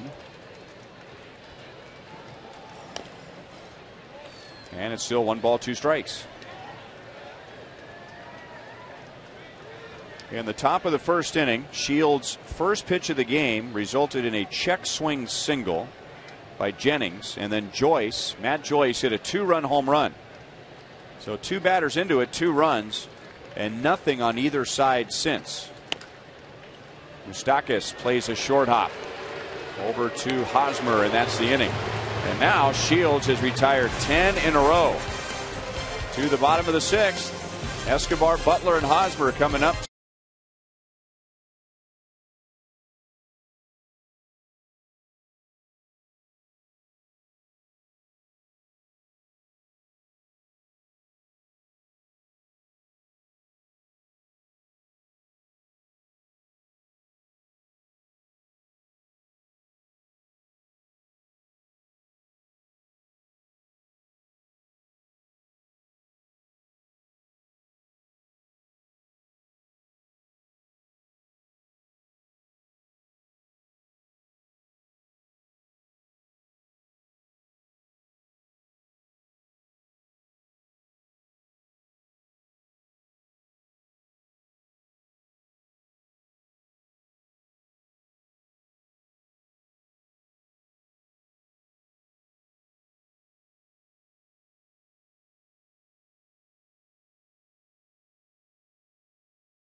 Slam-inning contestant is James Byler from Fairway, Kansas. If the Royals hit a home run in this inning, James wins $2,300. Any type of home run.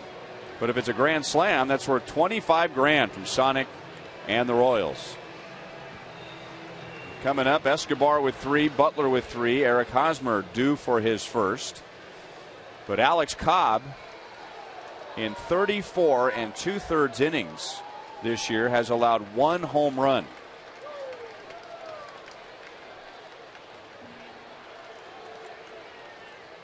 Escobar has grounded out to second, and he has struck out. Cobb has struck out 5 without a walk, and that is just pitch number 64, and it's in for a strike.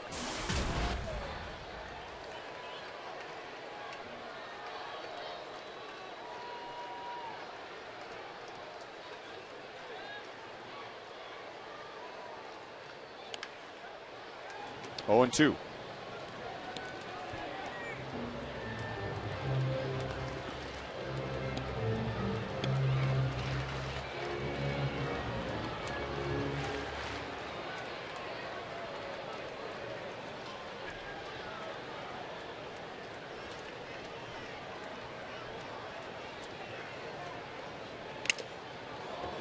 That'll wake Molina up.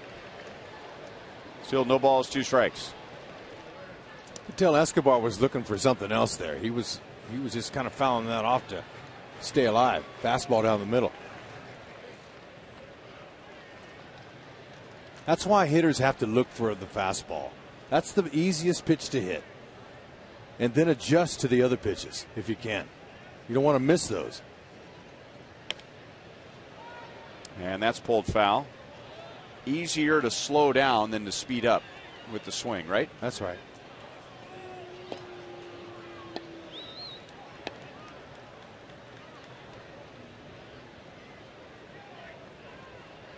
Cobb has already faced 19 hitters. He has gone to a 2-ball count 4 times. 1 ball, 2 strikes.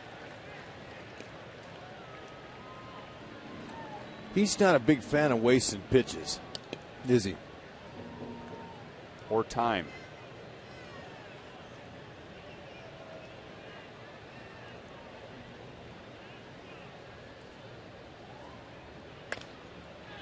Another foul ball.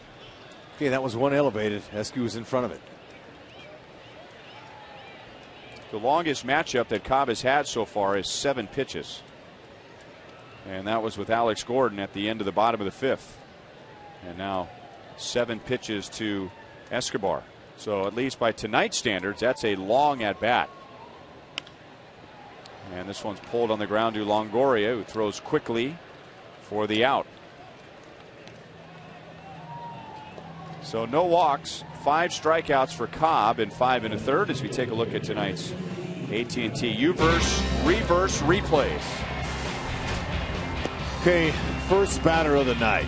3 pitches. Hosmer has got to go with that one. Frenchie thought it was on the outer half. Alex twice.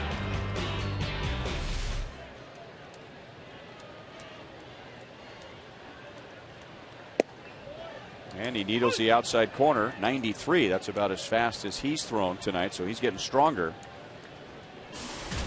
Now he's coming off of this start, 8 1/3 scoreless against the Yankees on just 3 hits. So what is that?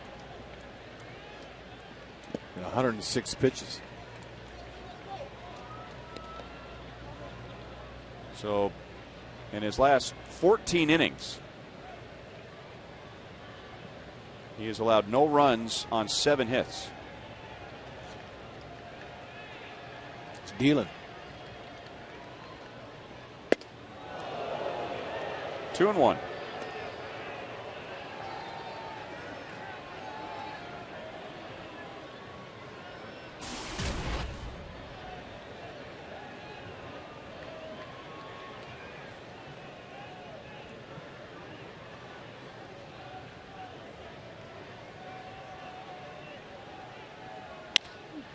Back to Cobb.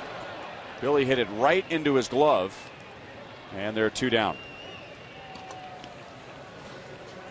Time for tonight's AT&T trivia question.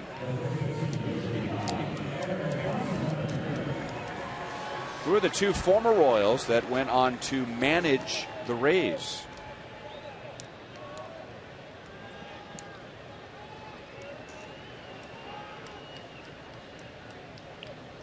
I got one right away. I think I'm on the same page with you. Hosmer deep to the opposite field. That is over Joyce and off the screen. And Hosmer's into second base with a 2-out double. He's 1 for 3.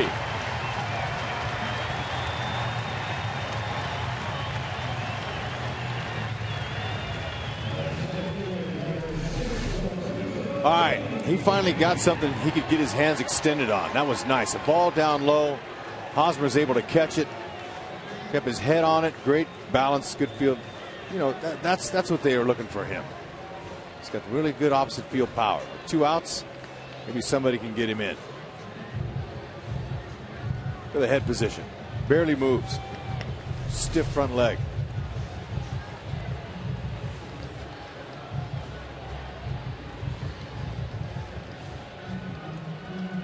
I got the answers, by the way. One of them stands out right away. The other one, it's easy to forget that he managed the Rays. And unless you've followed the Royals for a long time, it's easy to forget that this former Rays manager played for the Royals. How about those for hints? It's pretty good. I think I got one. All right. Hal McRae.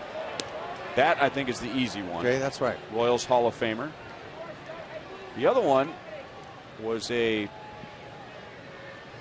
award winner for the Royals way back when, as in baseball award winner, not just Royals award winner.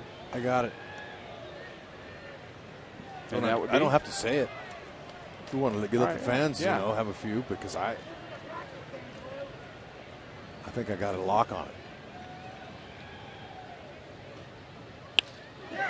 Base hit left field. Hosmer around third. The throw will be cut off, and the Royals are on the board. So there's Low Kane, and it's a 2-1 game. 333 hitter with a runner in scoring position. Hosmer with a 2-out double. Kane picks him up. All right, he waited on a little bit of a breaking ball that didn't really have the full depth to it, and it stayed up in the zone just enough for Citizen Kane. Lorenzo Kane.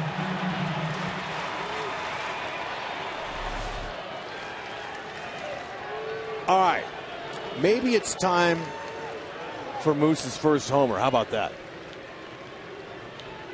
Well, he has been on Cobb with the count 0-2 in the second inning. Cobb put a pitch down and out of the strike zone, and Moustakas singled to center field and then hit the daylights out of it and grounded out to Roberts at second base in the fourth.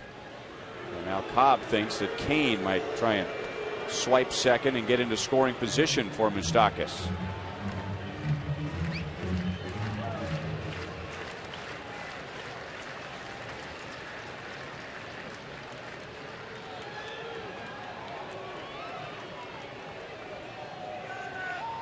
Kane not running.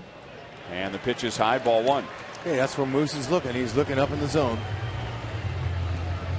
Something he can drive.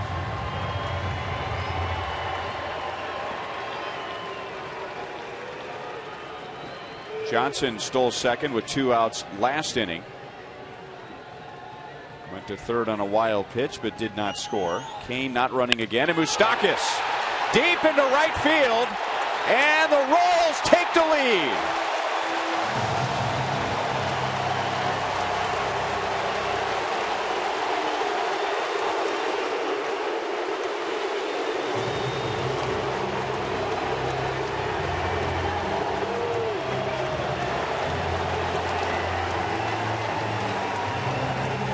It's Moustakas' first home run. The Royals get the lead. Moustakas is fired up, to say the least, and that's worth $2,300. Yes! It was a grudge swing right there. Moose got a hold of it, and the crowd is loving it.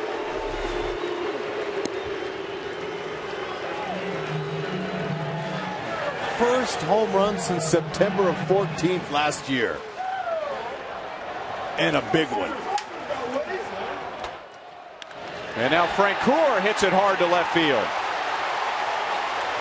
All of this with 2 outs and nobody on. It looked like Cobb was going to have another easy inning. Hosmer doubled, Kane singled, Moustakas homers, and now Frank Coor doubles. And another runner in scoring position.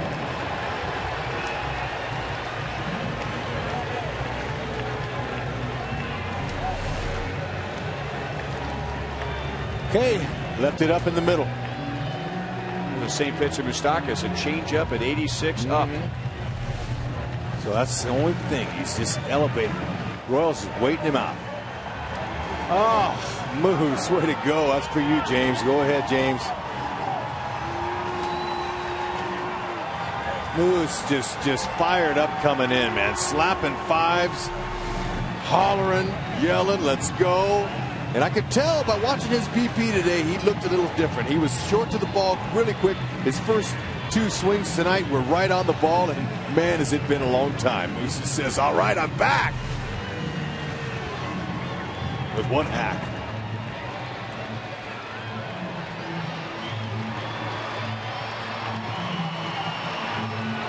Jim Hickey, Ray's pitching coach, out to have a word with Cobb. This all came out of nowhere. In the first 5 innings, the Royals had no runs on 4 singles, and then 2 outs and nobody on in this inning. And now 4 straight hits, 3 for extra bases. And down and away, ball 1 to Salvador Perez.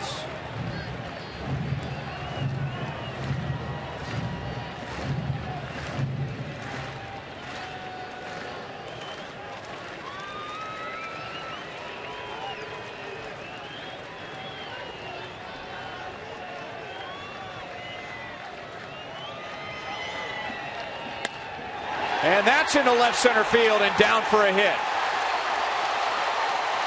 A 4-run 6th inning with 2 outs. And now Perez is fired up.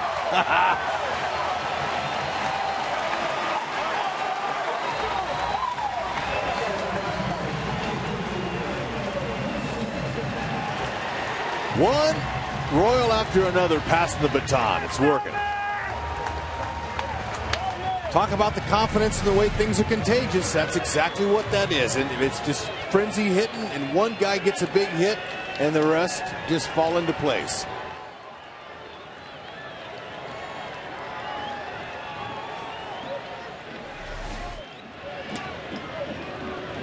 And now, I think the Royals are in Alex Cobb's head. If he's thrown over to first base with Sal Perez there with 2 outs. And I mean, he threw over there like he was trying to pick him off. Perez, he's about a step and a half off the bag. That's how quick the wheels can fall off. Elevate, make a few mistakes, and hitters let you know. Just like the Rays did in that first inning. And James Shields was up with his pitches.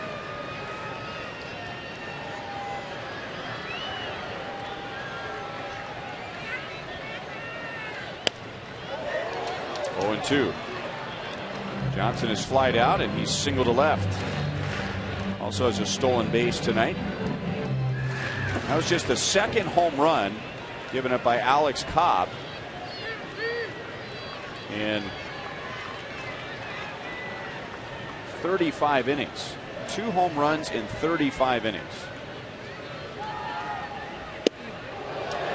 1-2.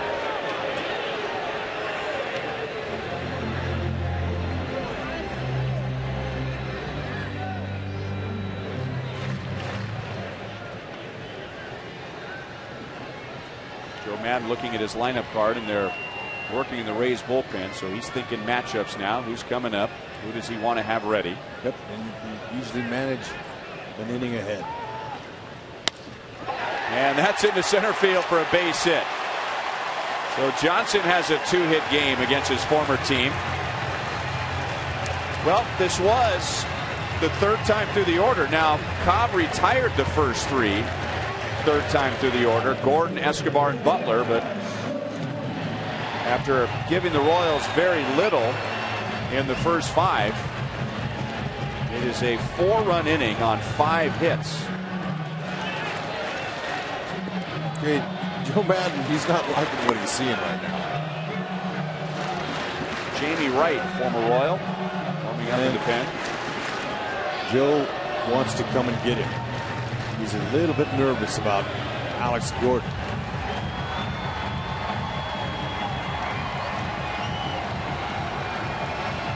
Just like that, a 2-out rally brings 4 Royals home with a Moose bomb.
What hit him.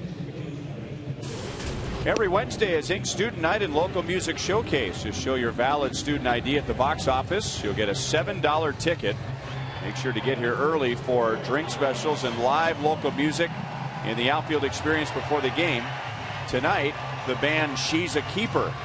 Royals.com/student night for tickets. Jamie Wright, veteran reliever who spent some time in the Royals organization, comes on to face the 9th hitter in the inning, Alex Gordon, in an inning that started with 2 outs and nobody on. A couple of harmless ground balls, and then the Royals come up with 4 runs on 6 hits and have 2 on for Alex. He takes down and away, ball 1. Okay, 2 seam sinking fastballs, curveball and changeup. He'll cut his fastball in on lefties. Gordon, not an easy out either, especially with a runner in scoring position. You mentioned it earlier, Ryan. 5:45 coming into this game.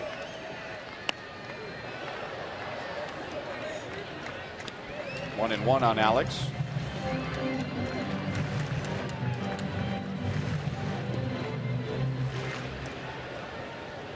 Jamie Wright pitched for the Royals in parts of 2003 and then came back for most of 2009.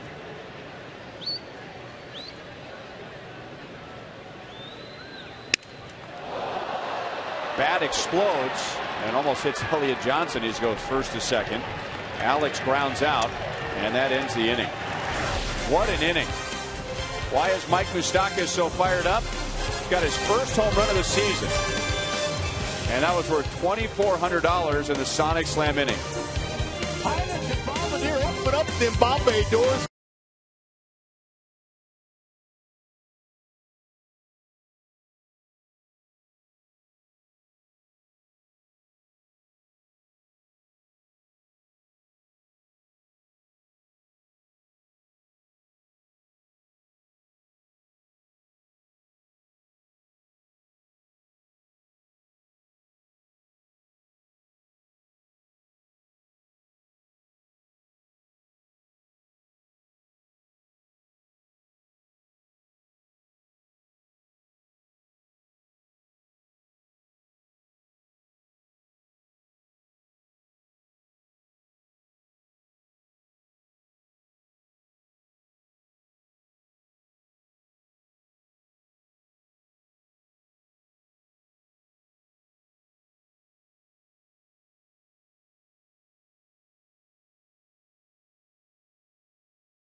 Kansas City is brought to you by Thoroughbred Ford. For the best deals on Ford cars and trucks, visit thoroughbredford.com.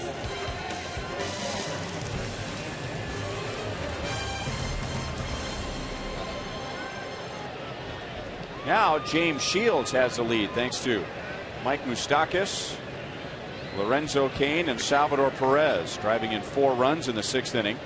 And Shields has retired the last 10. Ball 1 to Luke Scott, lower third of the order, coming up here in the 7th inning. Okay, minus 2 more runs from Tampa Bay. This is like James Shields' only victory this year in Philly, where he gave up 4, and then he mowed them down the rest of the game. Now with 95 pitches and 96th coming up in this next one, I would imagine he'll get a little help from the pen to win this game. Pulled foul. Played well off the wall by the ball boy down the line.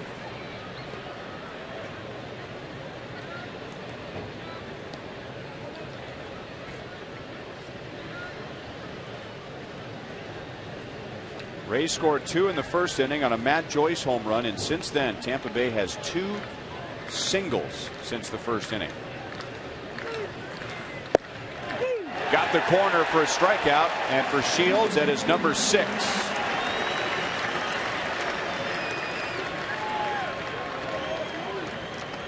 Take a look at tonight's Toyota League leaders.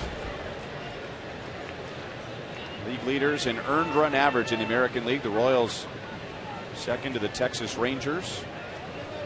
And that ERA will go down, or it's gone down so far.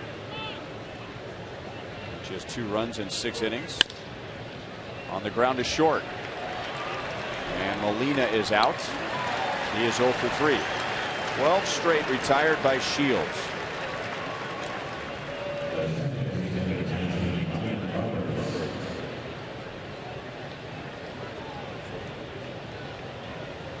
Last few innings, he's been very good with his efficiency going after these guys and making them hit that ball on the ground.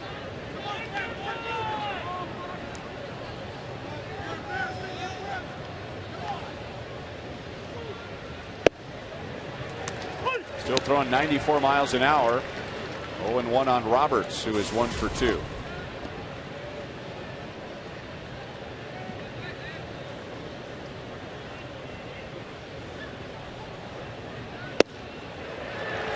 Corner, no balls, 2 strikes.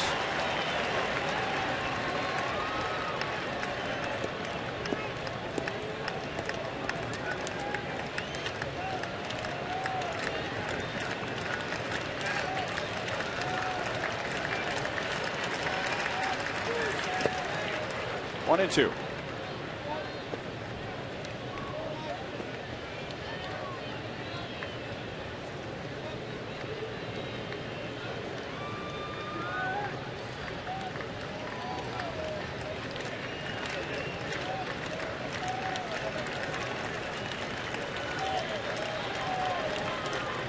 Two outs, nobody on.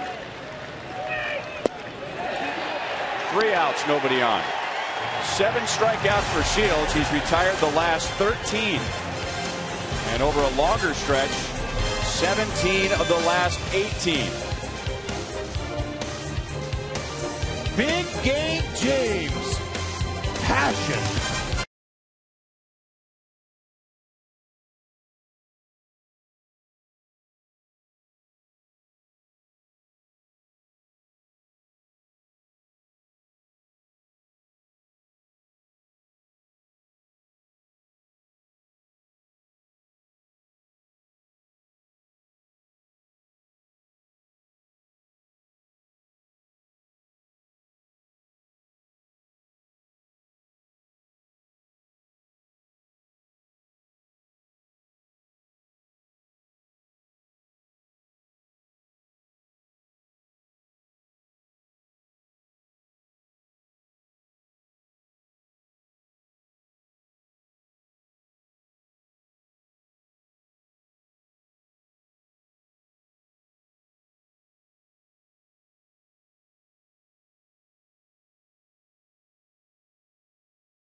2-0 since the top of the first inning. They get 4 in the 6th. All right, let's answer our AT&T trivia question. The 2 former Royals that went on to manage the Rays.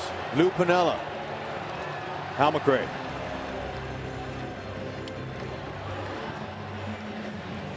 I had to think about the Lou Piniella one. I still don't think of him as, well, he was manager of the then Devil Rays. And Joe Madden, when he took over, he felt like the team needed a new attitude, and he is an outside-the-box thinker. And he really felt like they needed to change their name and they needed to change their uniform and just get away from that image of the lowly Tampa Bay Devil Rays. And they were the lowly Tampa Bay Devil Rays, but man, what a turnaround. 10 consecutive losing seasons into 5 straight winning seasons, averaging 92 wins over that stretch. This is Brandon Gomes taking over in the bottom of the 7th inning, and that's pulled foul by Alcides Escobar. The Royals were scoreless for 5 2/3 against Alex Cobb, and then Eric Hosmer doubled to left. Lorenzo Cain singled him home. Mike Moustakas, with his first home run of the year, put the Royals in front 3-2. Then Francoeur doubled. Perez drove in Francoeur. And now Escobar just pokes it into right field for a leadoff hit. 4 runs, the most that Alex Cobb has allowed this year in a start. And the first time that he pitched fewer than 6 2/3 innings. That's how good he's been. And the Royals hung a 4 very quickly on the scoreboard. That's right. And if you're a golfer, you might yell 4 in the Rays bullpen. That ball Moose hit. Look at this one. He did talk about reaching out and touching someone. That's what you do. Reached out. Set the table up here. And Escobar runs on the first pitch. The pitch is low and the throw is on the bag, but Escobar slides in front of it. Okay, quick release by Jose Molina. Nice accurate throw, but a better jump off the pitcher, Brandon Gomes. Escobar, late slide, slides on his right side. His back's to the ball. He can see the ball get by the infielder. I'm an advocate of sliding on your right side, young sliders. Keep your back to the ball. You don't have your face exposed. And what Billy Butler's going to be looking for here is an 89 to 94 mile an hour fastball, slider, and a split finger he'll throw to lefties. Billy's average keeps creeping up.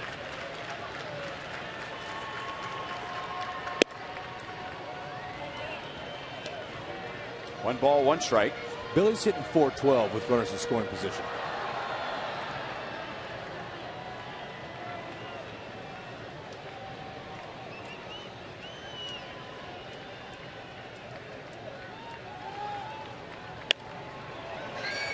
One and two. Fourth time that Billy has faced Gomes, and he's 3 for 3. And it won't take much to get a run home here with Escobar's speed at second base.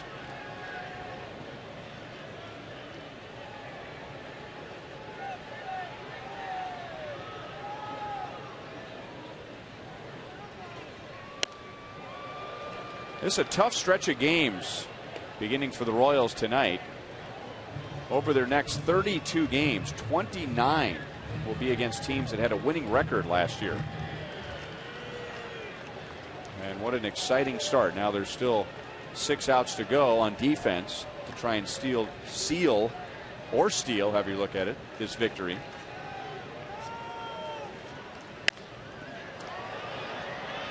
Right field into foul territory, Zobrist, and he won't get there. Escobar was ready to tag, and it's still 1 and 2 on Butler.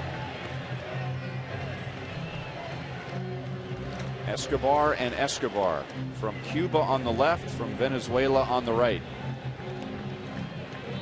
And Alfonso Marquez in the middle from Mexico. There you go. So Latin America is well represented right there in your screen. Alfonso, the umpire, is the first Mexican-born umpire in the big leagues.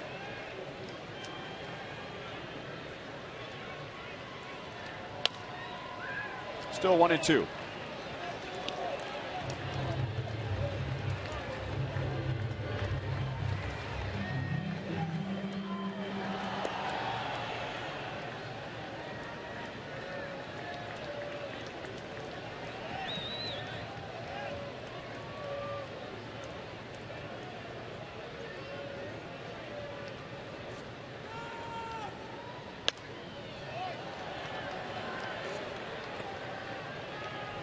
Well, it looks like he's trying to get a pitch out away and go to center or right field.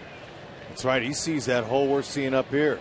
With Roberts, the second baseman, holding Escobar close, you could fly the Goodyear blimp through that hole. Billy sees it.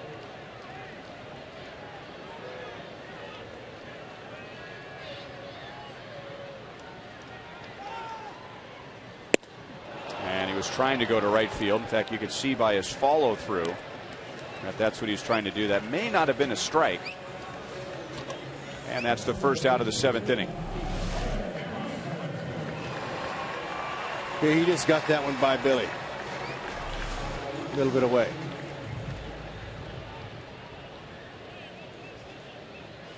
James Shields always stays in the dugout, even if he's not, or if he's out of the game, he'll stay in there. And you know, he's always the first guy to congratulate a teammate that comes in. It's a real team guy. Fans are not happy as Hosmer will be intentionally walking. And his hit should not be overlooked in that 4-run 6th. It was a double with 2 outs and nobody on. And the Royals had 4 hits prior to that against Cobb, and they were all singles. And then all of a sudden, Hosmer got into one and hit it off the wall in left field. And that was the beginning of the 4-run rally.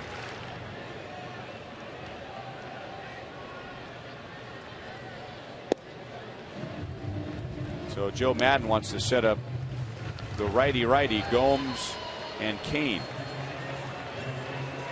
And that's the first walk allowed by a Rays pitcher tonight. So Kane to the plate. Jim Hickey, Rays pitching coach, will hold a conference on the mound.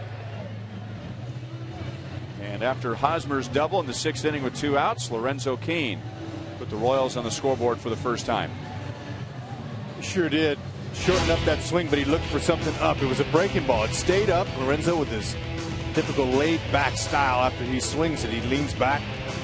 He's able to plate Haas, and then it just kept on rolling.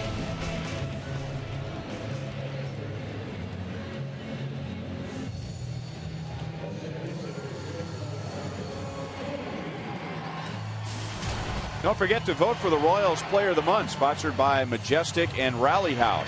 You can vote at Rally House stores and get a chance to go on field and meet the winning player. Mike Moustakas on deck. Lorenzo Cain at the plate with 2 on and 1 out. And he went too far. 0-1. Like he was guessing fastball there. Sometimes it's hard to hold your swing.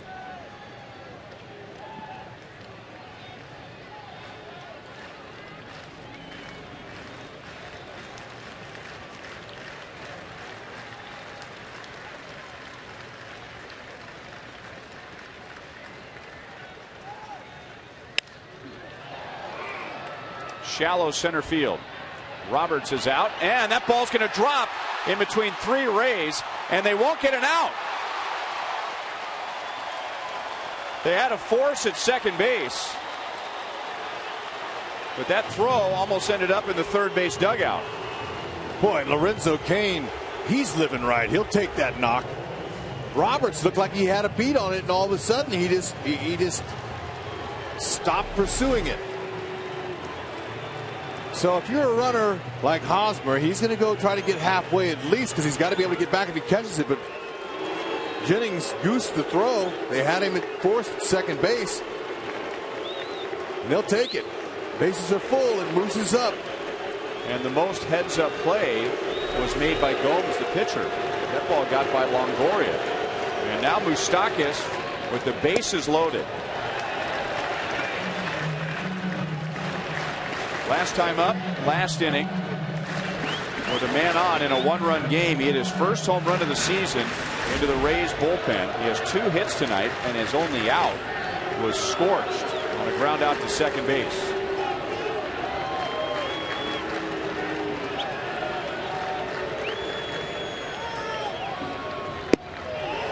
Fastball is inside, 2-0. He's a hot hitter tonight.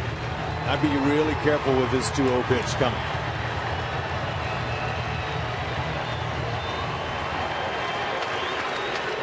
He's been on the ball all night.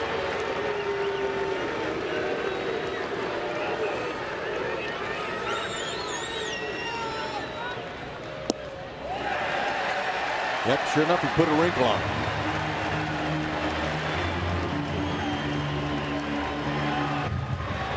And maybe a week ago, Moustakis would have swung at that pitch. Because he was a little bit anxious, trying to get something happen.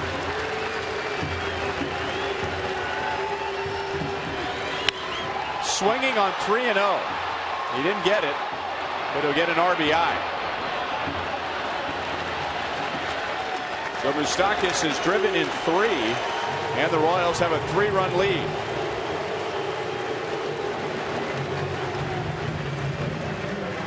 He didn't quite get that one, but last inning he did. It's our 4th play of the game. Maybe it's time for Moose's first homer. How about that? Again to Moustakis. Deep into right field. And the Royals take the lead. So we got to give credit where credit is due. Nice call, Hud, although moments before you made that call, Joel Goldberg, who's in his suite to our right, leaned out the window and motioned to you. This ball's gone. Kane takes off for second, and the ball takes off for center field. 6-2 Royals on a stolen base and an error.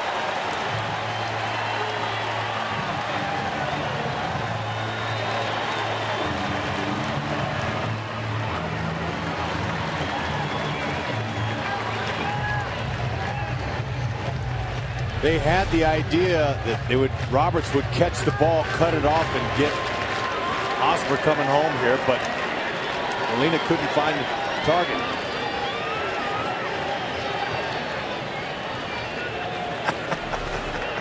Nice. And Lorenzo Cain just saw a white flash go by his eyes, and for a moment wasn't sure if it was the baseball or the end of the line. That's why you stand in foul territory when you're at third base. If the ball does hit you, you're not out. But if you're on the line or in play, you are out. It hits you. 1-2 on Francoeur, who doubled and scored in that 4-run 6th inning. James Shields talking it over with Wade Davis.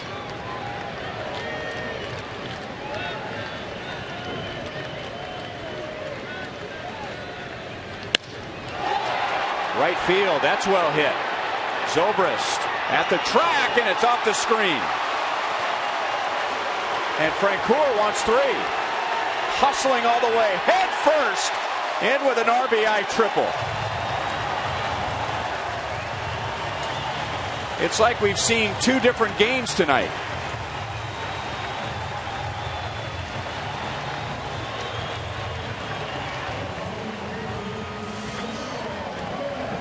I thought Frenchie had it over the wall. Excellent head position. Hit it where it was pitched. It was on the outer half. Went down. Got underneath it. Ran Zobrist into the wall. And now Perez comes out swinging. It's amazing how quickly the game can turn. In the first 5 innings, the Royals had no runs on 4 singles. And now, in an inning and 2/3, they have 7 runs on 9 hits.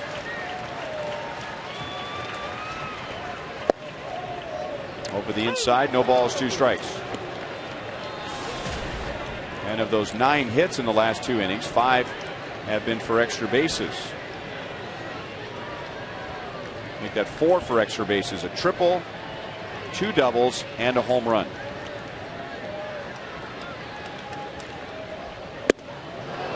Perez strikes out. The inning comes to an end. The Royals had 3 more. Moustakis drives in his 3rd.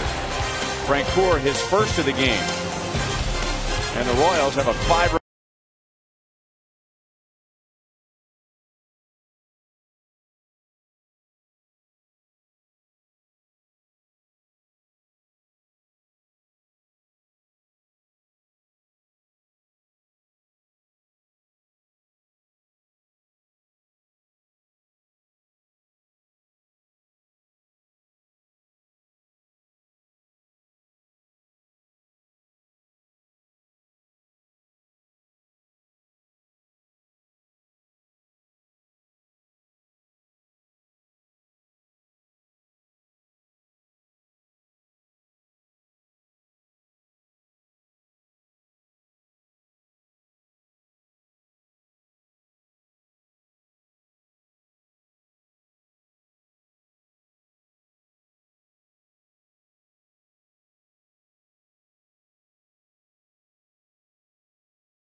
Travis Hafner getting it done for the Yankees, who lead late against Houston. Detroit, Verlander gets the win. Cabrera and Fielder go deep. Edwin Encarnacion, a pair of homers for John Gibbons and the Blue Jays. What happened to Philadelphia? Joe Lavero's Phillies, and it is ugly. Cleveland with 7 home runs. Roy Halladay, 3 2/3 innings, 9 hits, and 8 earned runs, an ERA of 6.75. Texas on top of Chicago. And LA and Oakland, maybe they'll play another 19. They are just getting underway. Our Mazda game break takes us to Detroit. Mentioned the 2 big boys going deep. There's another home run, this one from Alex Avila. Verlander goes to 3-2. Vance Worley drops to 0-4. Ryan? All right, thank you, Joel. Here at Kauffman Stadium, the Royals were down 2-0 until a 4-run 6th and a 3-run 7th. So James Shields stands to win his first game against his former team as Kelvin Herrera takes over in the 8th. Strike 1 to Desmond Jennings. Shields gave up 2 in the first, 2 runs on 3 hits. Over the next 6, no runs on 2 hits, and he retired the last 13. 1-1 on Jennings, who scored on the Matt Joyce home run back in the first inning. 99 and 96.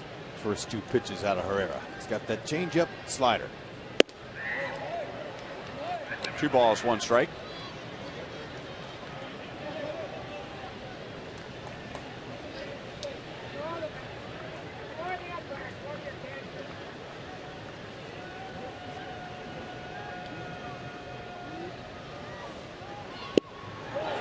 '99. 2-2 on Jennings. He was faced Herrera once before tonight and struck out.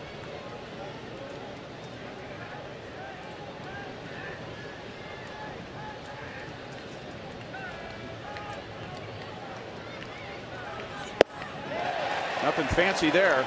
99 miles an hour, pretty much down the middle. Don't need anything fancy.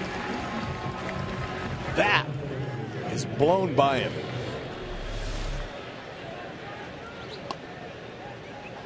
Can't touch that. Look where it's located, too. Out of the middle of the plate. From the gifted right arm of Herrera.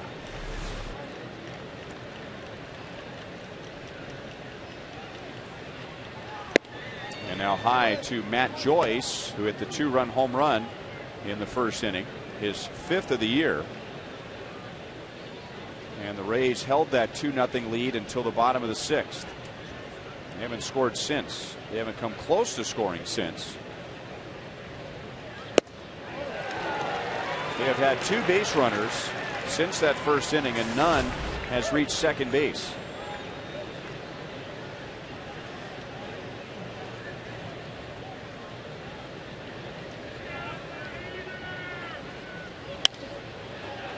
James Shields was a little bit strong in that first inning, which is to be expected. I think his emotions were a little bit on the high side. He was a little bit pumped, a little bit strong, left some pitches up over the middle.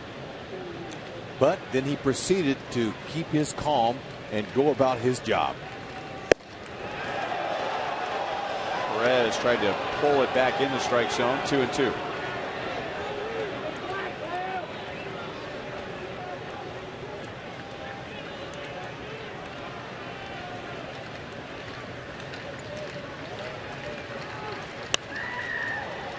And that's something that makes Shields unique from other pitchers, in that he shows emotion on the mound, and yet he's able to channel it. Where for most guys, you don't want them out there because they're going to get out of their game. Their emotions are going to take over. But for James Shields, I mean, he uses that as fuel. Fouled back and just below us.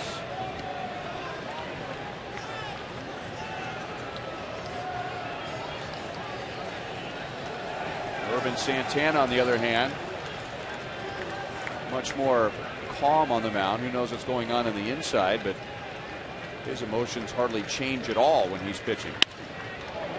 And that's through the right side. Joyce has his second hit, and the Rays have 1 on with 1 out.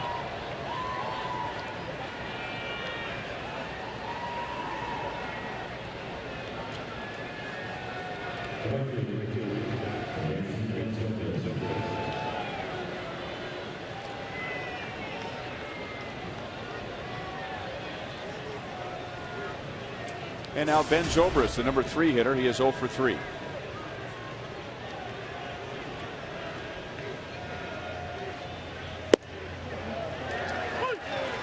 Oh and 1.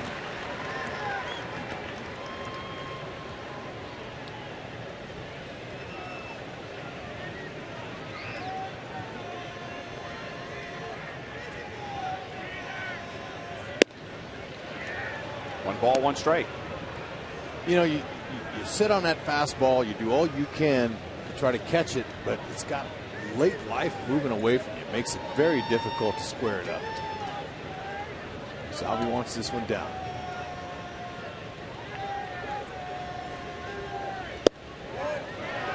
Just off the corner. Dan Bellino has heard it from everybody tonight. He's heard it from the Royals.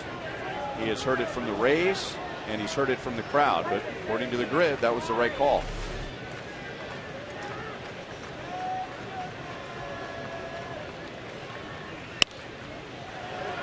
To the left side.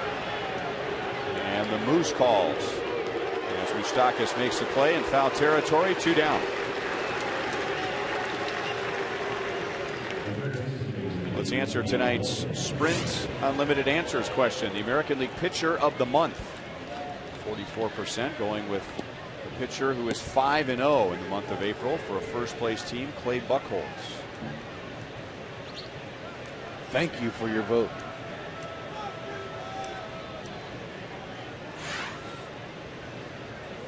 And now Herrera wants a new baseball before he pitches to Evan Longoria.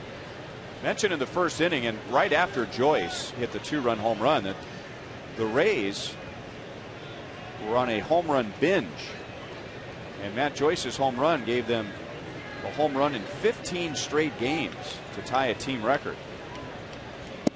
But you're not just talking about a home run here or there during that stretch. 26 home runs over their last 14 within that streak, and Longoria was 6 in his last 4.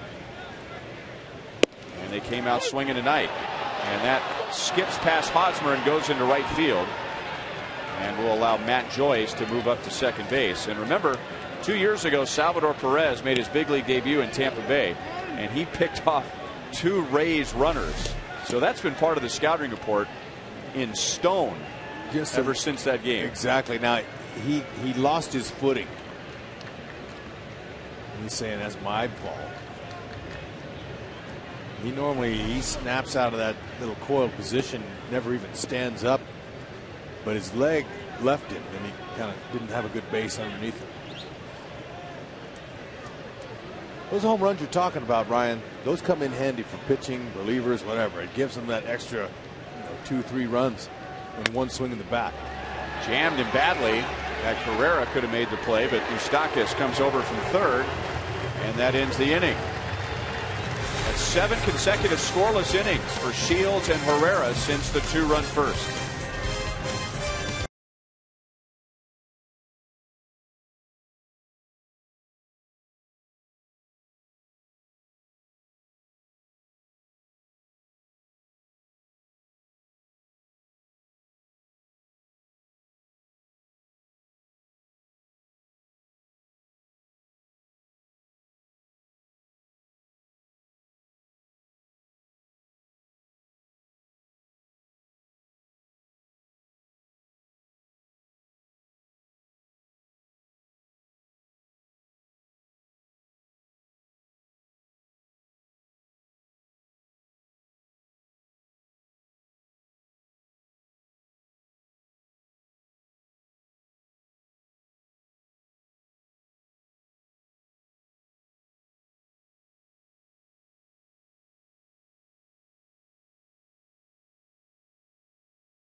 Royals baseball is brought to you by Steel, available exclusively at a servicing Steel dealer. Visit steeldealers.com.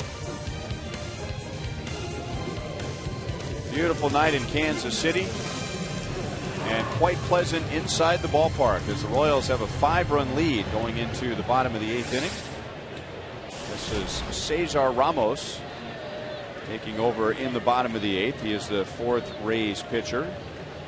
Alex Cobb gave up 4 runs in 5 2/3.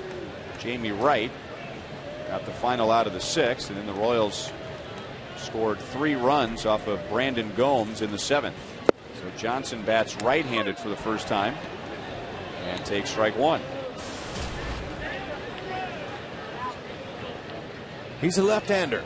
87 to 92, slider, curve, and change. He's got all 4, but probably don't use them all in his relief role. They probably go fastball, big curve away from lefties. Change-ups to righties.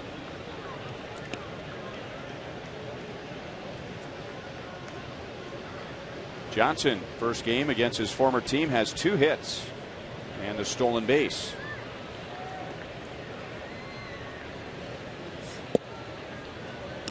One and two. Came to the yard a little early today, and while I was here I saw the Rays go out there and start hitting, so I like to go on the field and watch the action and see how they're hitting and stuff. And Longoria was out there, and I got into a conversation with him, and he asked about Moose and Haas. He goes, how are those boys doing? I said, you know what, they've gotten off to a kind of a slow start this year so far, but you know what, they're working their way back. And he goes, I said, what's the hardest thing for a guy in their second full seasons? And he said, understanding your weaknesses. Not dwelling on them, but just understanding them. And then work on your strengths. That's what he did. I work on my strengths. I don't think about the weaknesses. I understand my weaknesses, but I don't think about them. And he said, those guys are good players, soon to be great. It takes time.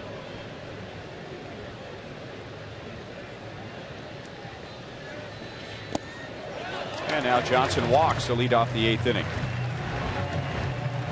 I read a book several years ago. I don't remember the name of the author.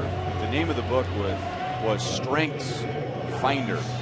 And the whole premise of the book was that in order to really thrive in whatever you do for a living is to build on your strengths.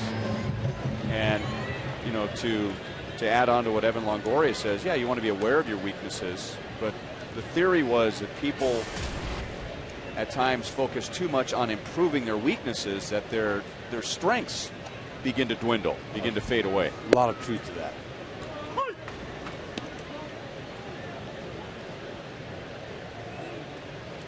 Well, he has certainly figured out what his strengths are. He's a beast.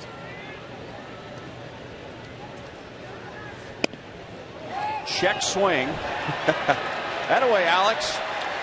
And you talk about a hitter saying, I'll take it. With his great start, Alex had been 0 for his last 12. Sometimes that's what gets you out of a little funk. That was almost hit his knuckles. As a matter of fact, I thought it did hit his knuckles. You can't bunt a ball better than that. Our Exmo super slow motion replay will show you where that ball hit. At the knob of the bat. It hit the knob. Never seen that before. All right, there you go. Now, Gordon, he wanted to shake that hand a little bit. I'm glad he didn't. How about that? Knob of the bat, fair ball. You ever seen that? Not that went fair. And most guys are acting like it hit him because it goes foul. Gordon's really living right. Look at that. I knew it was close to his hands, but I had no idea it was on the handle, or excuse me, on the knob of the bat. You see something new every day at the ballpark. Hit well to center. Escobar is out on the play by Jennings, and now Johnson is going to tag, and he'll advance to third. So it turns into a productive out. Escobar is 1 for 5. That's unbelievable. So getting back to what we were just talking about, that's a strength for Alex. He should work on that every day, right? You can't practice that. That is a thing of beauty right there. Wait till his teammates see that one on replay. Oh.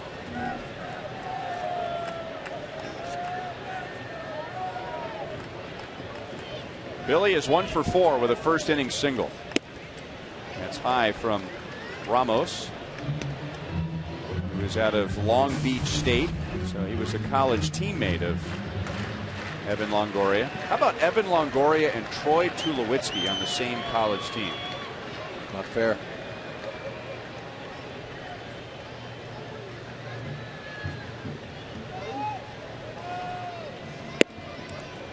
Two and 0. What are they? Their baseball team, they're the Dirtbags, right? That's right. Beautiful. They're proud of it.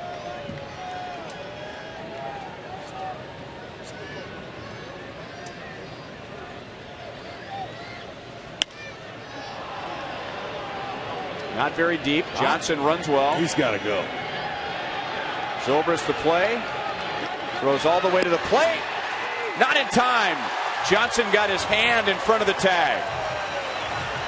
And the Royals lead 8-2 in the bottom of the 8th. I knew Johnson was going. One of the reasons that Ned started him tonight over Chris Getz is because he thought he might do something against his former team. Butler loves him, gives him a hug for that, says, thank you for the steak, I'll take it. Good throw. Molina stands there trying to deke him. Just standing there all of a sudden at the last minute, trying to get the tag on him. Great little slide with a hand. Then he helped the umpire with the call. Watch him get that left hand in there. Good hustle. It's quick. Hud, what would you have said if I turned to you with 2 outs and nobody on in the bottom of the 6th inning and I said the Royals are going to win this game in blowout fashion? Wow, I would have said, what? And It'd have made some sort of a Jethro Tull comment. I right? would have, but I would have told you that it was going to take a dinger to get him going. That's what happened. My goodness, what a game of halves. A dinger and then some. The Royals have scored 8 runs in the last 3 innings and lead by 6.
Kauffman Stadium, it was looking for a while like we might need to talk about a dominant pitching performance on Boulevard Royals Live by Alex Cobb, but it was his mentor James Shields going 7 innings and the offense finally striking in the 6th. We'll recap that big inning here from Ned Yost, James Shields, and most likely Mike Moustakas on Boulevard Royals Live. Ryan?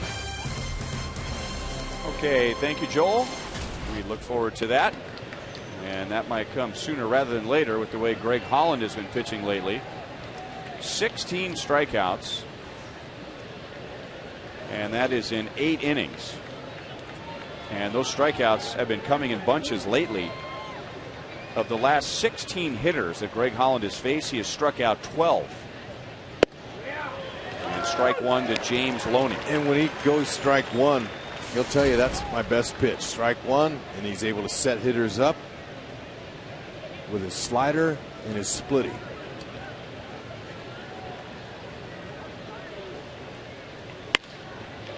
Base hit for Loney. He has a 3-hit game. And he was hitting .349 when the game started.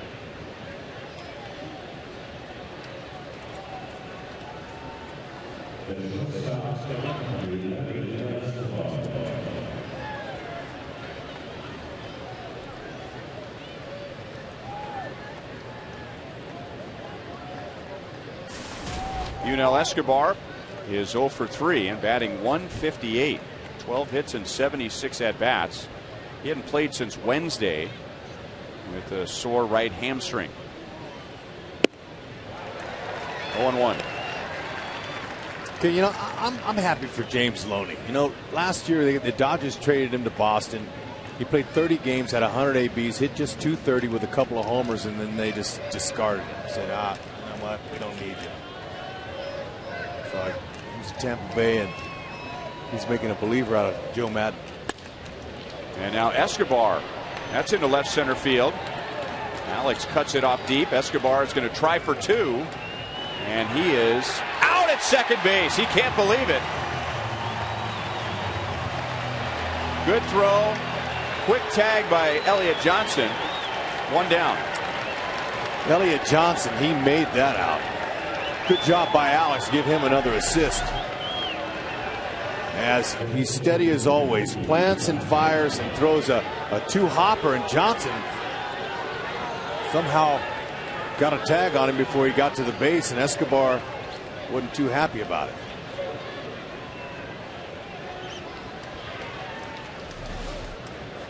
Might have got the foot in there. Might have.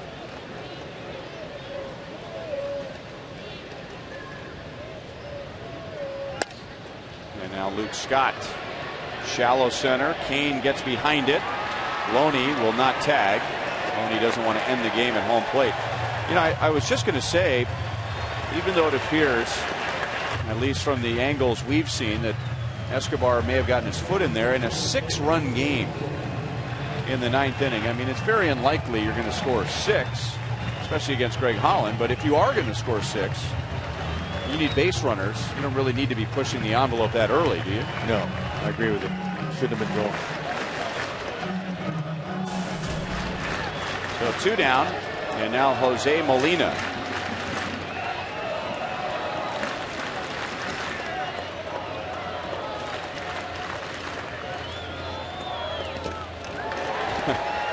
Ball disappeared on Molina. It didn't reach home plate, and he took a hack at it. Molina is 0 for 3. Guessing first ball fastball is what that was. Sometimes you guess right, sometimes you don't, especially when a guy has a splitting or a split finger. I call it splitty. It just depends on your terminology. Comes out of his hand like a fastball, looks like a fastball, can't pick up the rotation, but then the ball just drops, falls out of it. Doing that.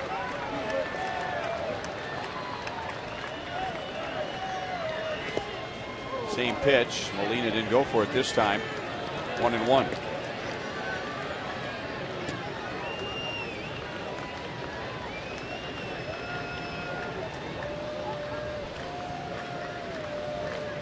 All right, that is a split finger grip, and he's not afraid to show it to the hitter. It's not a bad idea. Now when he wants to change it, he just kind of changes it while it's in his glove. He hides it. 1-2. I remember, because of the grip, when that pitch started to become popular in the 80s, that pitchers would dig into the split and the hitters would see that happen, and that's when they started beginning with the split and going away from it, as opposed to then trying to jam it in there after they get the sign. Right. The hitters call that fanning, when they fan the glove. The glove gets a little bit bigger. You can tell he changes his grip. 2-2.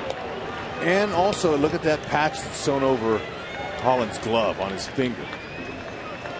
Lots of pitchers and fielders are comfortable with their index finger out of their glove, but see now that little patch they sew over it there, because a lot of pitchers will tip their pitches with their finger that's sticking out of the glove too, so they put a patch over that.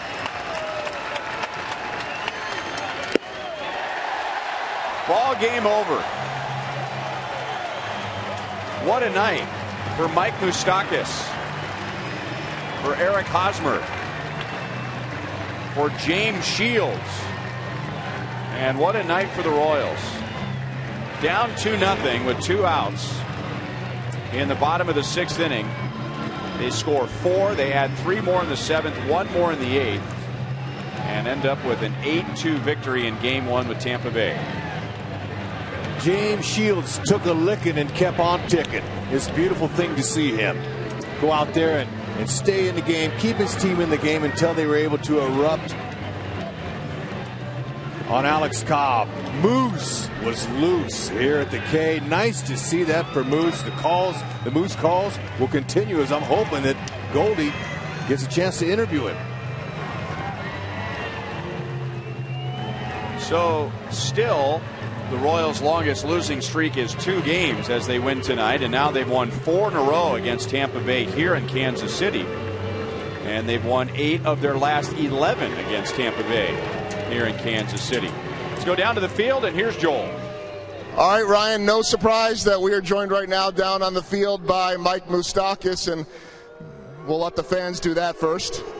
And I know that that is music to your ears, and I also know that you'd rather talk about your pitcher and the rest of your team. So let's start with the performance of James Shields and what he was able to do here tonight after that first. Oh, it's unbelievable, man. He goes out and he competes every day, and gives up too early, and then he goes and battles his tail off, and held him to 2 runs the entire game, and our offense was good enough to get him some runs. He's been battling all year for us, and we look to him for our guidance. What changed in the 6th inning? Because Alex Cobb was absolutely dominant, and then suddenly Haas starts that 2-out rally, and you guys keep on going and going. What do you think changed for you guys at that point? Yeah, Cobb.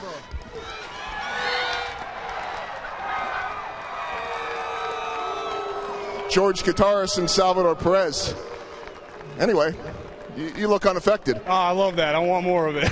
You guys got any more of that? What changed? I mean, he looked dominant through 5. Oh, absolutely. Cobb was throwing the ball well. I mean, he was mixing his pitches real well, in and out, up, down, and with that big hit by Haas, it started it. So we were able to get a couple runs and get on Wago's back, and then that was it. Wago, that would be James Shields, but it looked like all of you guys able to string things together. Obviously, I'm sure a relief for you to be able to get that home run, but everybody one after the next. Oh, absolutely. That's what we're capable of doing every night. We can go out and we can score runs, and when we got pitching like Jamie does, it's an easy night for us. Last thing, the emotion of this team. I mean, this is just early in the season. Everybody's fired up. You're fired up after the home run.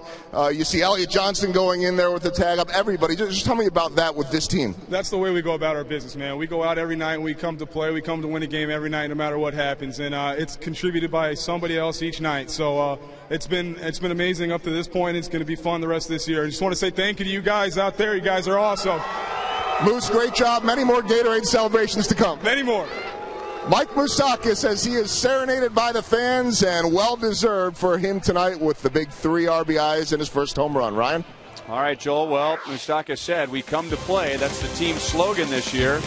And boy, did they in the later innings, led by Moustakas. I'm exhausted, but the passion is beautiful to see the Moose loose and spreading the love.